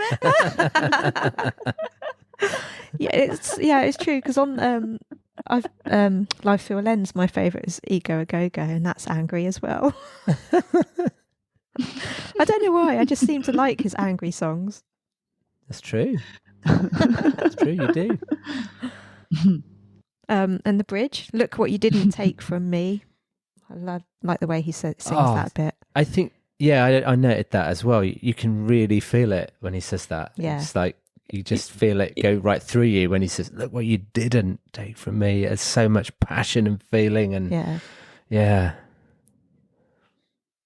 There's all sorts of emotions in one there for that one, isn't there, really? Yeah. Like a bit of a smugness. Yeah. I'm still here doing my thing. You haven't been able to stop me doing what I want to do. Yeah. Yeah. But then it's still a little bit sad. Yeah. But it's good. Yeah. It works out well, doesn't it? Yeah. I'd like to know what Nigel thought of this song. Surprised he didn't try and sue him and stop him from releasing it, knowing what he's like. Well, I can understand Robbie's point of view. There's always two sides to every story. Yeah. But I think he had a pretty hard time of it, let's face it, by the sounds of it. Yeah. So apparently the strings were by the London Session Orchestra. Mm-hmm. And the dogs at the end, I always find that a bit random, why there's dogs barking at the end. I always imagine like really vicious bull mastiff type dogs. You know, you're trying to get into a gate and there's some dogs with big teeth and slather them ridgeback bull and I just think it's them that would just rip your arms off. Yeah, that's what I think. I don't know why. It's just, but it goes with it, doesn't it? Yeah. It does also remind me of New Kids on the Block's Dirty Dog song, because in the video, when they have the dogs doing the barking, because that's in the song as well, they are dogs like that, and it's exactly Oh, as are you've they? just explained. Yeah. And so, I always visualise those as well. I never really thought about it too much until we started talking about it, because it was just always like part of the song. But I started thinking about it, and I was thinking, well, maybe it's being, I don't know, chased by dogs, or, Yeah. running from something. Or... Maybe Nigel doesn't like dogs and he knows it. Could well be. just to wind him up a bit more. But people quite often ask him to sing it on Instagram Live when he was doing Karaoke. Yeah. And he'd always say no, that he didn't want to be that angry. He didn't feel that angry and couldn't sing it anymore because he doesn't feel that anger anymore. I guess he's got to be in mood for it, hasn't it? It's not just something Yeah. you can just suddenly start singing, because if you're not feeling it, then Yeah. I understand why he'd say he can't do it.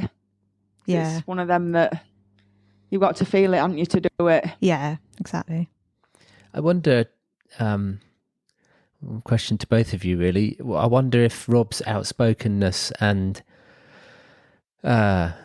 putting these things into a song sort of shone a light on some of the people that were manipulating, controlling people in those early days, because, you did hear about it going on, didn't you? Yeah. And obviously he could have chosen not to speak about it and just kind of carried on, but he did. So I wondered if it opened up, The discussion. wondered if it helped other people. Yeah.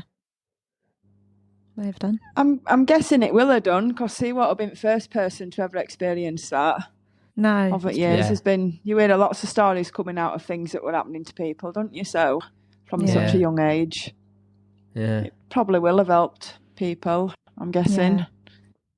One of my other memories of this song actually is being in a temp job. I used to have to drive about 10 miles there and back, and one of the people I worked with lived on the next road to me, and so we would drive together there and back.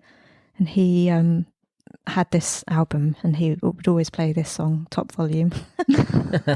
So we drive along singing along to it. Just remember that. Well, he an angry little man as well. I can't remember, it's like so long ago. He may have been a slightly short, yeah.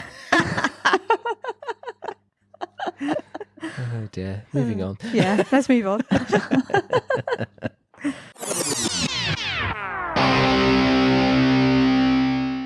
Hi, I'm Robbie Williams, and you're listening to Robbie Williams Rewind with the Champions.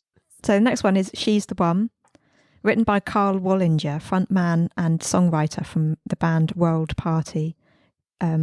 He was also previously in the Waterboys. Originally released by World Party in 1997, it actually won an Ivor Novello Award in 1997 and was featured in 2 films, The Matchmaker and The Big Hit. The original version, that is. World Party performed it on Later with Jules Holland as well. Rob said, She's the One's a song that meant a lot to me when I came out of rehab.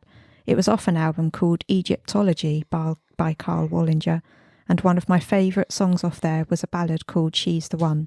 I wanted one of those kind of ballads on my album, and I wanted to sing that song and for it to be heard by loads of people. Guy was also in World Party at one point, and Robbie said in his book Feel, I think he disliked Carl so much he wanted to make She's the One a bigger hit than Carl ever made it. And the song's producers, Guy and Steve Power, used the drummer and bassist of World Party's touring band, neither of whom played on the World Party version, to perform the backing track for Rob, resulting in a very similar sounding cover. Carl Wallinger was not made aware that a cover was going to be released using his own band, and when the song became a hit, and after experiencing a near-fatal brain aneurysm in 2001, Wallinger stated that he experienced ongoing bitterness, going on to say that the song had a much better time than me, popping off to the Brits while I was at home eating crackers dipped in water.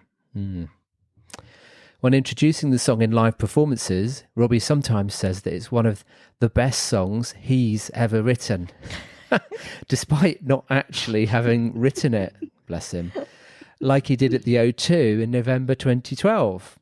This culminated in a telephone outburst from the song's actual writer, Wallinger, to Guy, stating, your fucking friend, Robbie Williams, tell him from me that he's a cunt.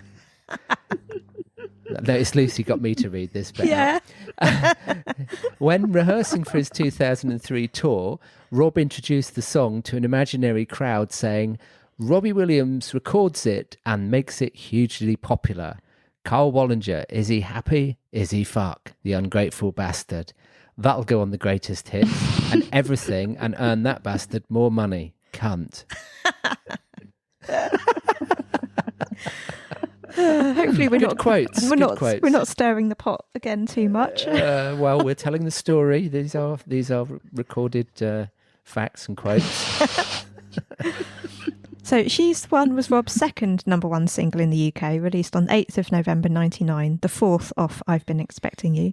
It's been certified platinum here, selling 600,000 copies, although it was only number 48 in the end of year chart 99. It was released as a double A-side with It's Only Us in the UK and New Zealand. It won Best British Single and Video at the 2000 Brits and Best Single at the Capital Radio Awards. It hit #1 in Greece, 3 in New Zealand, 4 in Ireland, 5 in Denmark, 8 in Iceland and Italy.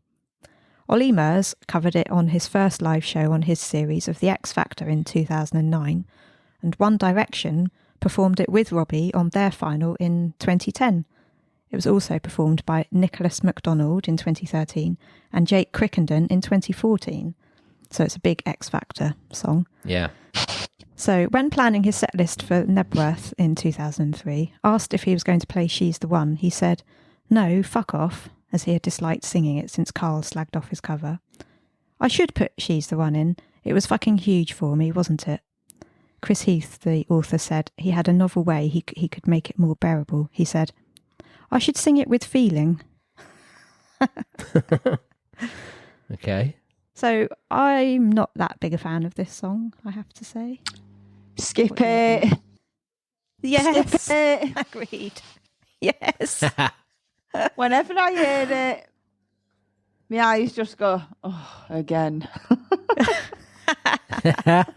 When it comes on radio, if I'm at work at radios, and I just think, oh, can't you put another one on?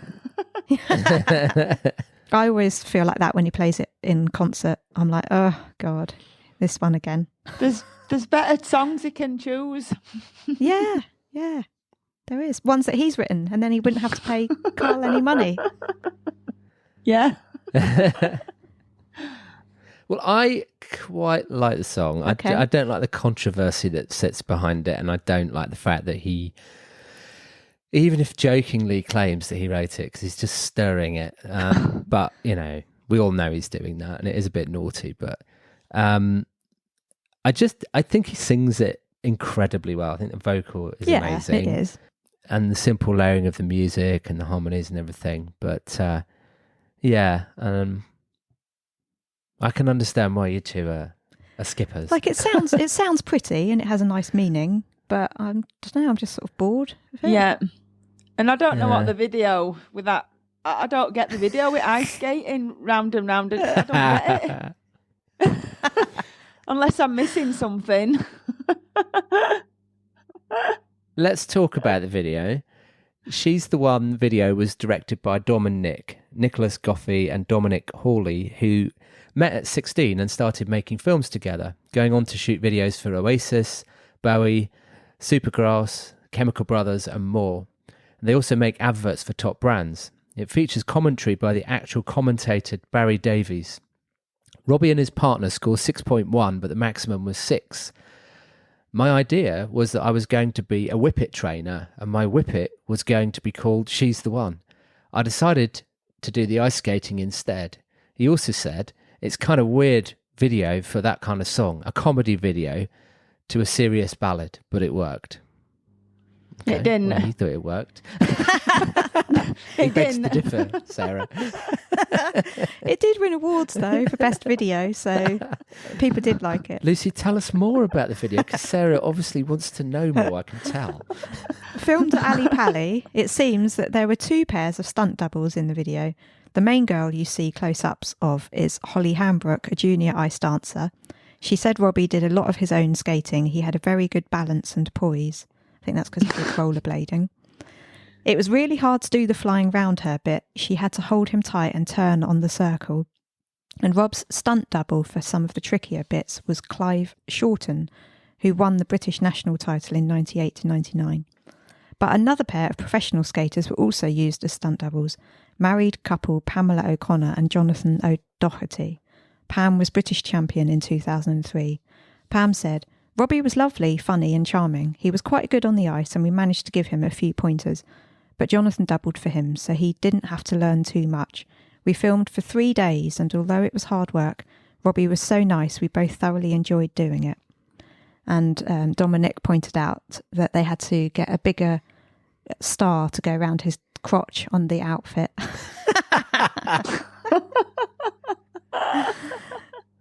They seem like quite funny guys in the few clips I've seen of them.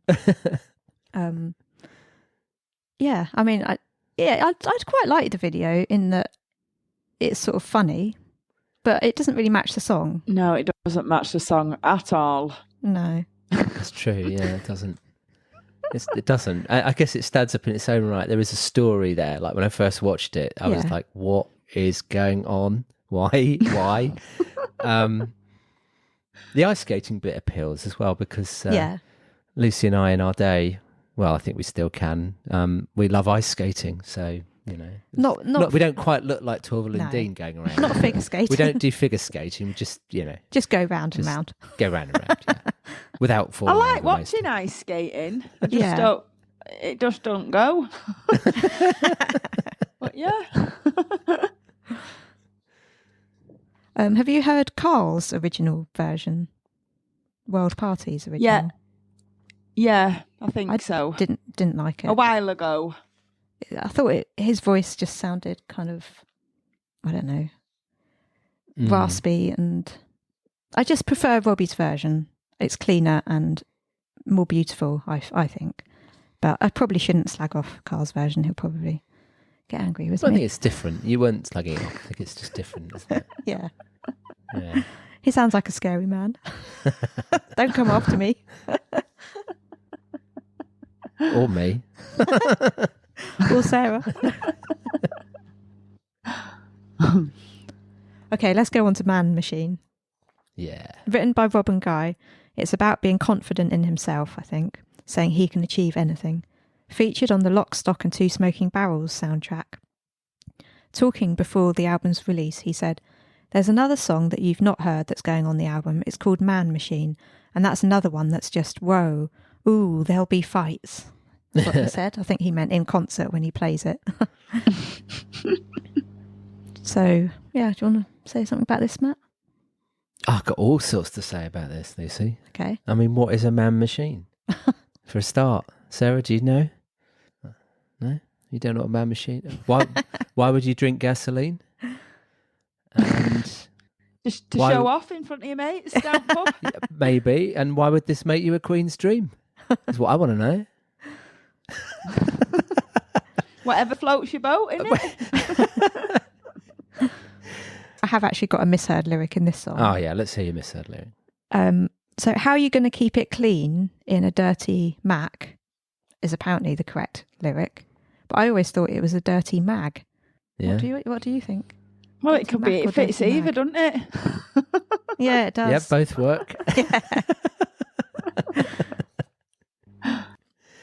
I don't know.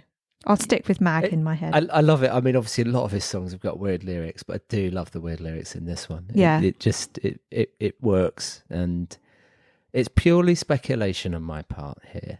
But I also wonder whether Rob and Guy might have been influenced by a band called Kraftwerk, who were a German band formed in Dusseldorf in 1969.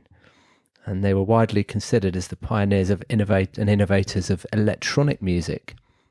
And they actually released the track called The Man Machine in 1978. And me being me, I went and had a listen to it. And it's got these it's a really strange electronic type of song.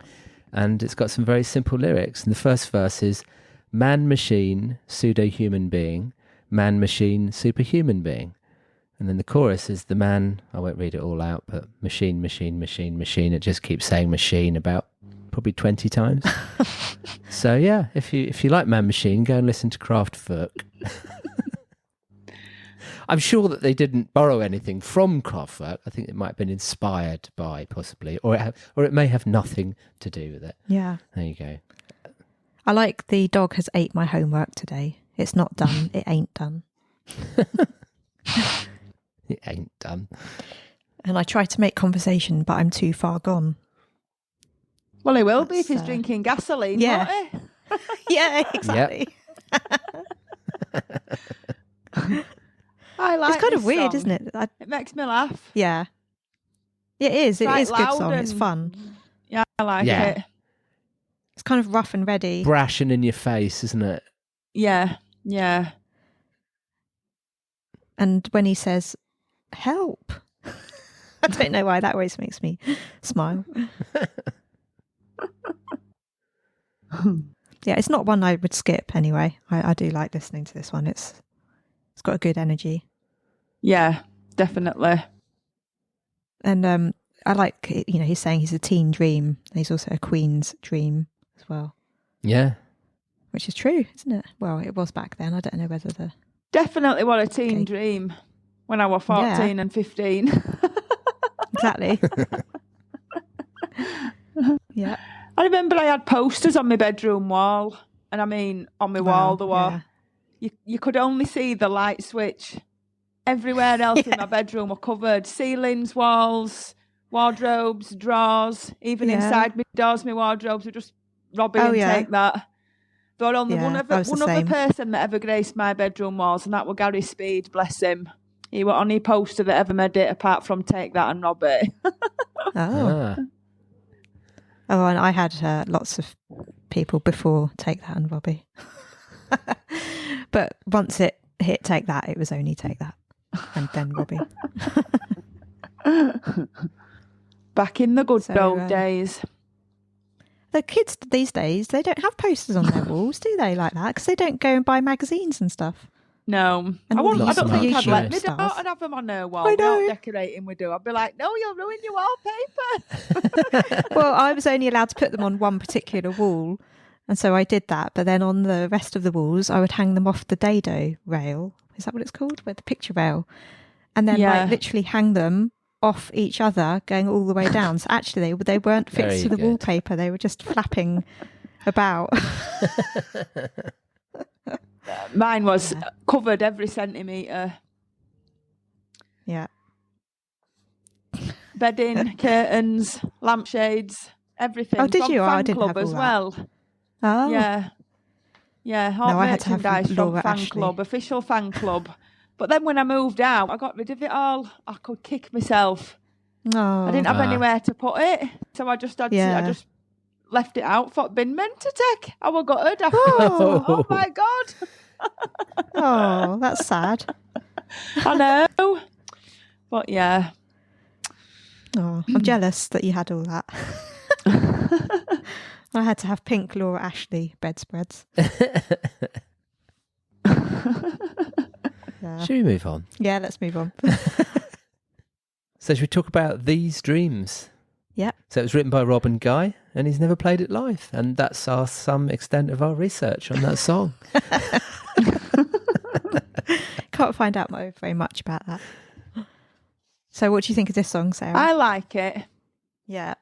It's another one that's really good. I'm surprised he's never done it live. I know. Because it's a song that it'd be welcomed to do, wouldn't it? People would enjoy it. Yeah, I Yeah. think so. I sort of tried to listen to it and understand what it was about. Like, is it someone living in their head inside their dreams? Are they stronger in their head than they are in real life? Is that what it's about? I don't know. Could be, yeah.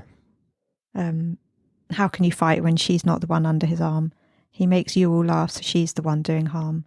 I don't know, are they like looking at someone else's relationship and jealous? And so they're dreaming how it could be with them? I'm not really I sure. don't know. No. These Dreams. There's lots have of let you songs like down. that where it could mean one thing or other. Yeah. That's why he has loads of good lyrics, because you're like, Yeah. it's you might believe interesting. something means that, but then you could believe it means something else, and Yeah. Yes. you're never wrong because you don't know the right answer. Yeah. Well, and true. And then when he's interviewed about it, he might give 3 or 4 different answers across 3 or 4 different interviews. So you never know. Which is quite fun, really. Especially when you see him doing it, and the interviewer's going, oh, right, yeah, okay. That's not what you said 2 weeks ago. Yeah. I think you're right as well, Sarah, about this being live. I think it would go down really well live. And I kind of get the feeling of the way the song goes, it's one of those songs you would sort of sway to, you know? You'd sort of sway. You get your lighter out. Not that we smoke anymore, but your light or whatever. Your phone.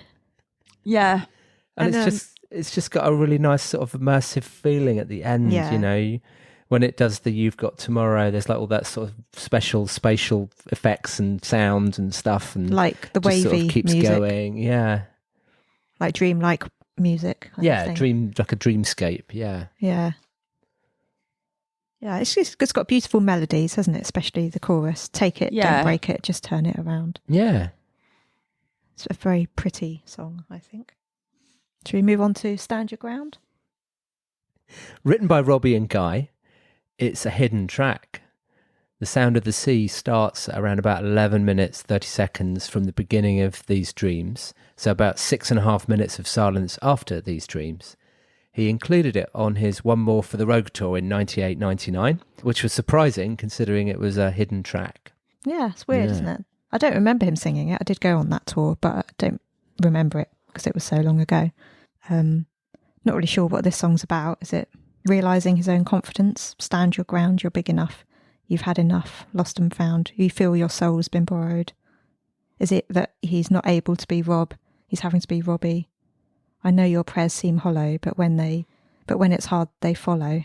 I don't know. Is that about the fans? They keep following him anyway. What do you think? It's a bit boring. Well, it is only a hidden track, isn't it? And it's one of them songs, you know, when you leave your CD on and you go out, it's on and you go out and the bedroom, you just hear this. Oh, yeah. And you're like, what was that? Yeah. One of them that just used to scare life out of you when it just blared out. Yeah. Exactly. But at least with this one, it started off gently and slowly until it developed into the singing. So you could. But I was actually making dinner the other day, and I was just dishing up, and I had it on, and because I was doing dinner, I'd forgotten it was still playing, and I heard this noise, and I'm like, "What's that? Where's that noise coming from?" Thinking it's something in the kitchen, and eventually I realise it's the song starting up. Yeah, I just think it's boring. Stand your ground, the water's deep. Feel the sand beneath your feet. It's just, I know it's a nice lyric, but it's just got, fast forward it, on to next. Well, the thing is, you just skip, don't you? You don't bother waiting the 11 minutes, or 6 minutes, you just skip, don't you, onto the next song rather than putting up with the silence. Yeah. That's what I normally do with the hidden tracks. Or you leave it and then you get frightened by it when it pops on later on. Yeah, exactly. Yeah, it's weird. It's hard to say much about this one, really. Yeah. It's got a nice acoustic guitar on it. It's got a spacey sort of lyric and a vocal style from Rob. I think you might be right about what you think it's about. I don't know. Yeah. I'm just thinking about maybe it's just about standing your ground, as in the title. Yeah. But the lyrics don't seem to support that. They don't say anything about that, do they? Not really, no. Yeah. Well, it does in the first line, doesn't it? Stand your ground, you're big enough, and that's it. Yeah. Let's go on to Stalker's Day Off. I've been the next one around. that surprises you and frightens you. Yeah. If you didn't think there was another track coming, there is. So this was written by Rob Guy and Phil Eisler. That's Robbie's guitarist. Yeah. At the time. And it's the hidden track right at the end of these dreams, and it starts at 27 minutes 40 seconds, and it's never been played live either. So what do we think about this, Sarah and Lucy? I'm not surprised it's never been played live. Very weird. It is weird, isn't it? It's very weird. I think kind of, if we played that live, people would be like, what the fuck's this? And not in a good way. It's creepy, isn't it? Very creepy. I mean, obviously it's about the Psycho fans. You know, he's imagining that he is one of the Psycho fans, thinking about him. Yeah, he's singing it from their perspective, isn't Yeah. he? It took me a while. I think when I very first heard it, I had to listen to it again to try and understand what was actually going on because it's so weird. And then even when we were listening to it recently before this, I was trying to remember, okay, so that's been told from their point of view, the way he's saying it. I like the maniacal laugh he does in it as well. I just like saying maniacal. Yeah, it's just very odd, but, you know, interesting as well, because that's obviously how he feels. It has got a meaning to it. Think about him. It does. Yeah. Yeah. But for us listening to it from his point of view, what he thinks, it's just like, ooh. Yeah. Yeah. Yeah. But that bit about newspaper cuttings and blood. Yeah. It's like, oh. I know. Yeah. I wonder if anybody has actually ever sent him anything like that to make him think that. Yeah, it's really scary. Yeah. But there are some nut jobs out there, isn't there? Yeah, there is. I suspect he has been sent some strange things. Ugh. Yeah, I mean, yeah, it's going to happen, isn't Horrible. it? It's kind of like a bit of a horror song, isn't it? I mean, it's sort of, it's really haunting and weird and sort of scary. Yeah. Well, let's move on from that song and talk about quickly one more for the Rogue tour, which was the tour that he did for this album. So affectionately also known as the Toilet Tour, as Robbie came out for the encore on a motorised toilet complete with wooden seats and toilet paper. I bet you wish you'd gone to this tour, Sarah. He played 7 European dates from the 27th of November 98. Then from the end of January to the 3rd of March 99, he played 22 UK and Ireland dates at arenas, the first time he'd played arenas since leaving Take That. It included 19 songs on the set list: Let Me Entertain You, Man Machine, Life Through a Lens, Strong, Lazy Days, Ego A Go Go, Win Some, Lose Some, Heaven From Here, Grace, No Regrets, Phoenix From the Flames, Teenage Millionaire, Karma Killer, Oh Before I Die, Millennium, Angels, Pinball Wizard, Stand Your Ground, and One of God's Better People. Phew. He doesn't normally play that many songs, I've got to say. It's a lot. It's a lot. 19 songs. Yeah, it's kind of weird that he finished with One of God's Better People as well, and not Angels. Yeah. I always find that strange, looking back. I bet they thought, thank my lucky stars. They wouldn't have thought that then. And the show would open with Bring Me Sunshine as an ode to Morecambe and Wise. And at the end of No Regrets, a tombstone image showing RIP Take That 1990 to 95 was shown on the big screen.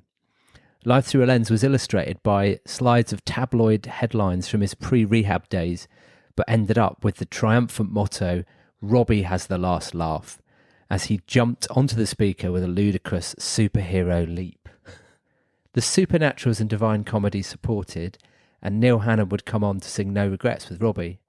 And then Robbie would come on stage on the toilet for the encore of Back for Good. What do you think about that? I think it's being sort of rude to Gary that he's singing his song whilst on a toilet. Was it an What does that actual say? real toilet or just a pretend one? No, it was a real toilet on like a sort of remote controlled trolley type thing. So he could sit on the toilet and like ride it around the stage. And it sort of had a backing on it. So almost like the toilets, you know how a toilet is attached to a wall. So it would have a bit of a wall behind it. And then attached to that wall was the toilet paper. It is pretty genius, that though, isn't it? Yeah. It's different. I've never really seen that on the concert stage before. That is certainly one thing I do remember about that tour. Because it was, 22 years ago? So I don't really remember it very well, but I do remember that. Well, there's when you're talking about memories, I mean, your memory's a little bit better than mine. I think it's possible that I actually saw this gig at Wembley Arena. But you can't remember. But I have memories about the toilet on the stage, and obviously that's not been very well televised. No. And obviously you've told me about it, but I'm pretty sure that I went with a couple of friends. Right. back then. That's But- before we were together. Yeah. But anyway, you remember it better than me, so tell us about your experience, Lucy. Well, I saw it on the 28th of February at Wembley Arena in 99. I can't really remember much about the show. Oh, good. I'm not the only one. Yeah. I think I was probably about 10 rows back, and I do remember bumping into a pen pal from Glasgow who was there in London. Yeah.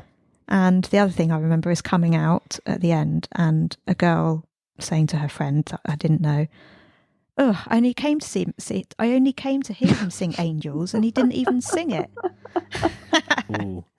I can imagine some people feeling like that, though. Well, Natalie in Back episode then. 1, Yeah. she says that she likes to hear Yeah, him sing it yeah. rather than the crowd. Yeah. But I like the crowd singing it. It makes it the shared experience, which is what he wants. Yeah. He could have that experience with other songs, though. Very true, Sarah. You just don't want him to sing Angels, do you? Bear in mind, this was 1999, Yeah. so Angels was Back then, still yeah. very relevant and recent. Yeah, so I don't think there's any televised footage of this concert anywhere. You know, like most of his tours, there was a TV version, and I don't think there is of this one. So But if anyone out there knows, do let us know. yeah, We'd be because interested I'd like to see to it. see a little bit of footage. Although, yeah, no one had any. You weren't allowed recording devices or anything in, No. were you, there back then? It was No. the wind-on cameras. Yeah, That was about it. So unless someone was actually recording it, it doesn't exist. no, I'm sure someone must have recorded it. I can't find anything on YouTube. You know, No. even from Robbie's official sources. So if you're listening and you know, let us know. Yeah, I'd like to see him going around the stage on the toilet.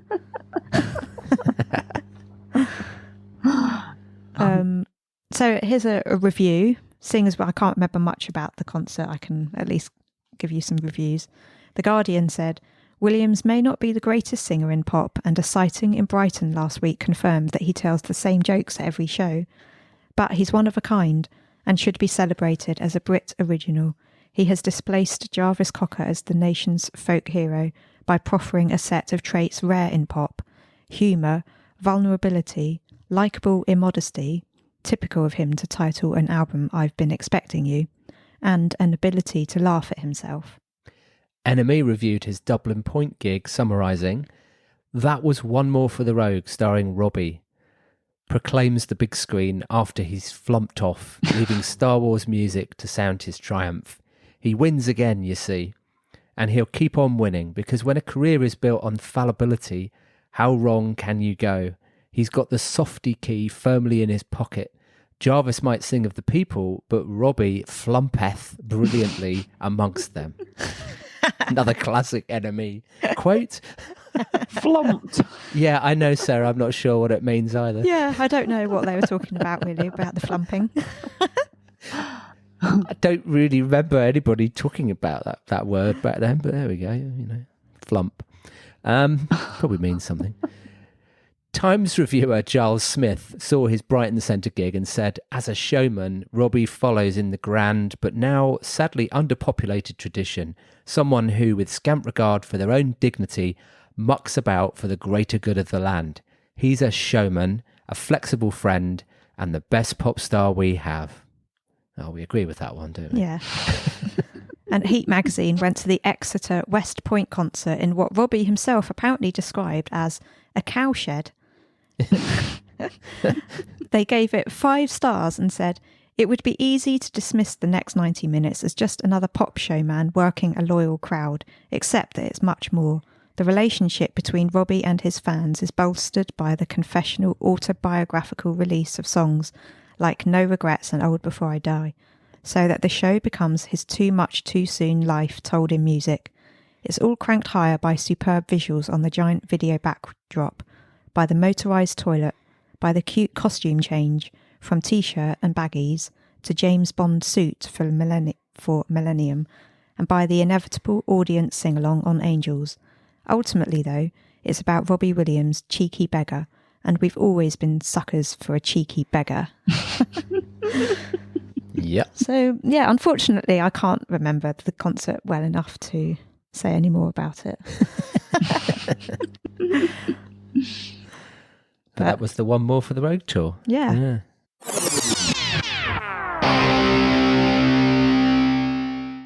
So, just before we wrap up this episode, make sure you subscribe to the podcast so you don't miss out.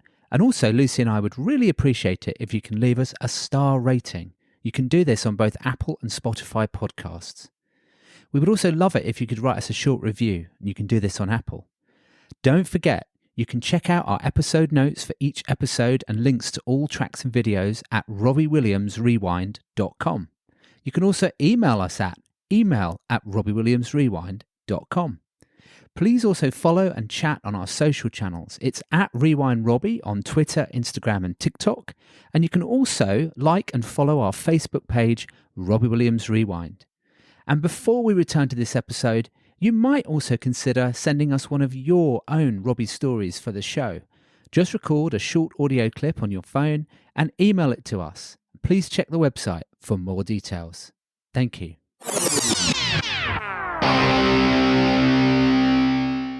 Hi, I'm Robbie Williams, and you're listening to Robbie Williams Rewind with the Champions. Okay, so we've reached the end of the podcast, and now it's time for us to pick our favourite song from the album, which we'll stick on a playlist on the website, robbiewilliamsrewind.com. So, Sarah, can we ask you first, what is your favourite song? Well, it's not Millennium.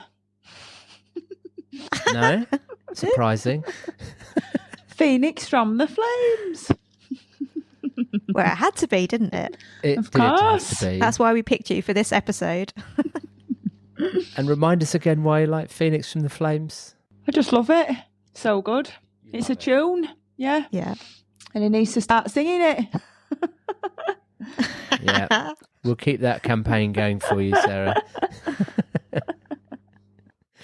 And Lucy, what's yours? Well, it has to be the one and only Karma Killer, Ah, of course. because Karma it's just Killer. an absolutely epic masterpiece as far as I'm concerned. Yeah, epic masterpiece. And mine is Strong. I've got to go Strong. Yeah. Just great memories of singing that and shouting it at the top of our lungs at concerts, and yeah, and just love it. Yeah. Yeah. If I had a second choice, it would be No Regrets. Yeah. But I think yours would be Win Some, Lose Some, Sarah. Yes. I've got Yeah. a couple of other favourite songs, but they're from other albums. Oh, okay. What are they then? Reverse from Take the Crown. Yeah. Yeah. And a couple of B-sides. Coffee, Tea and Sympathy. That is an absolute love tune. that. Yeah. Get it a is. Little Yeah. High. Yeah. Uh-huh. And I like Heart and Die as well. Yeah. Absolute tunes, aren't there? Yeah. It was great when he did Coffee, Tea and Sympathy at the Under the Radar concert. Yeah. Yes. That was not Yeah. expected. No. Yeah. So love good. that. Thanks for listening. Tune into the next episode where we'll be discussing the B-sides of the singles released from I've Been Expecting You. And Sarah is going to join us again for those ones. So we'll be able to Brilliant. talk more and hear more of Sarah's great stories with Robbie. Woohoo! So thank you, Sarah, for joining us for this one. Yeah. We really appreciate you joining us. Oh, all the way thank you for from having me. up there. Yorkshire. All the way from Yorkshire. Yorkshire. Yeah, live from Yorkshire. Yeah, and we look forward to recording the next one with you, as Lucy said. So make sure you subscribe and give us a rating wherever you listen to your podcasts. Yeah, as we said before, give us a few episodes more before you start judging us too harshly. This is only episode 3. Give us a break. Yeah, find us on Twitter and Instagram at Rewind Robbie, or join our Facebook group, Robbie Williams Rewind, or you can email us at email@robbiewilliamsrewind.com. And that's it for this week. Thank you. Thanks, Thank you. Sarah. Bye. Bye. Robbie Williams Rewind.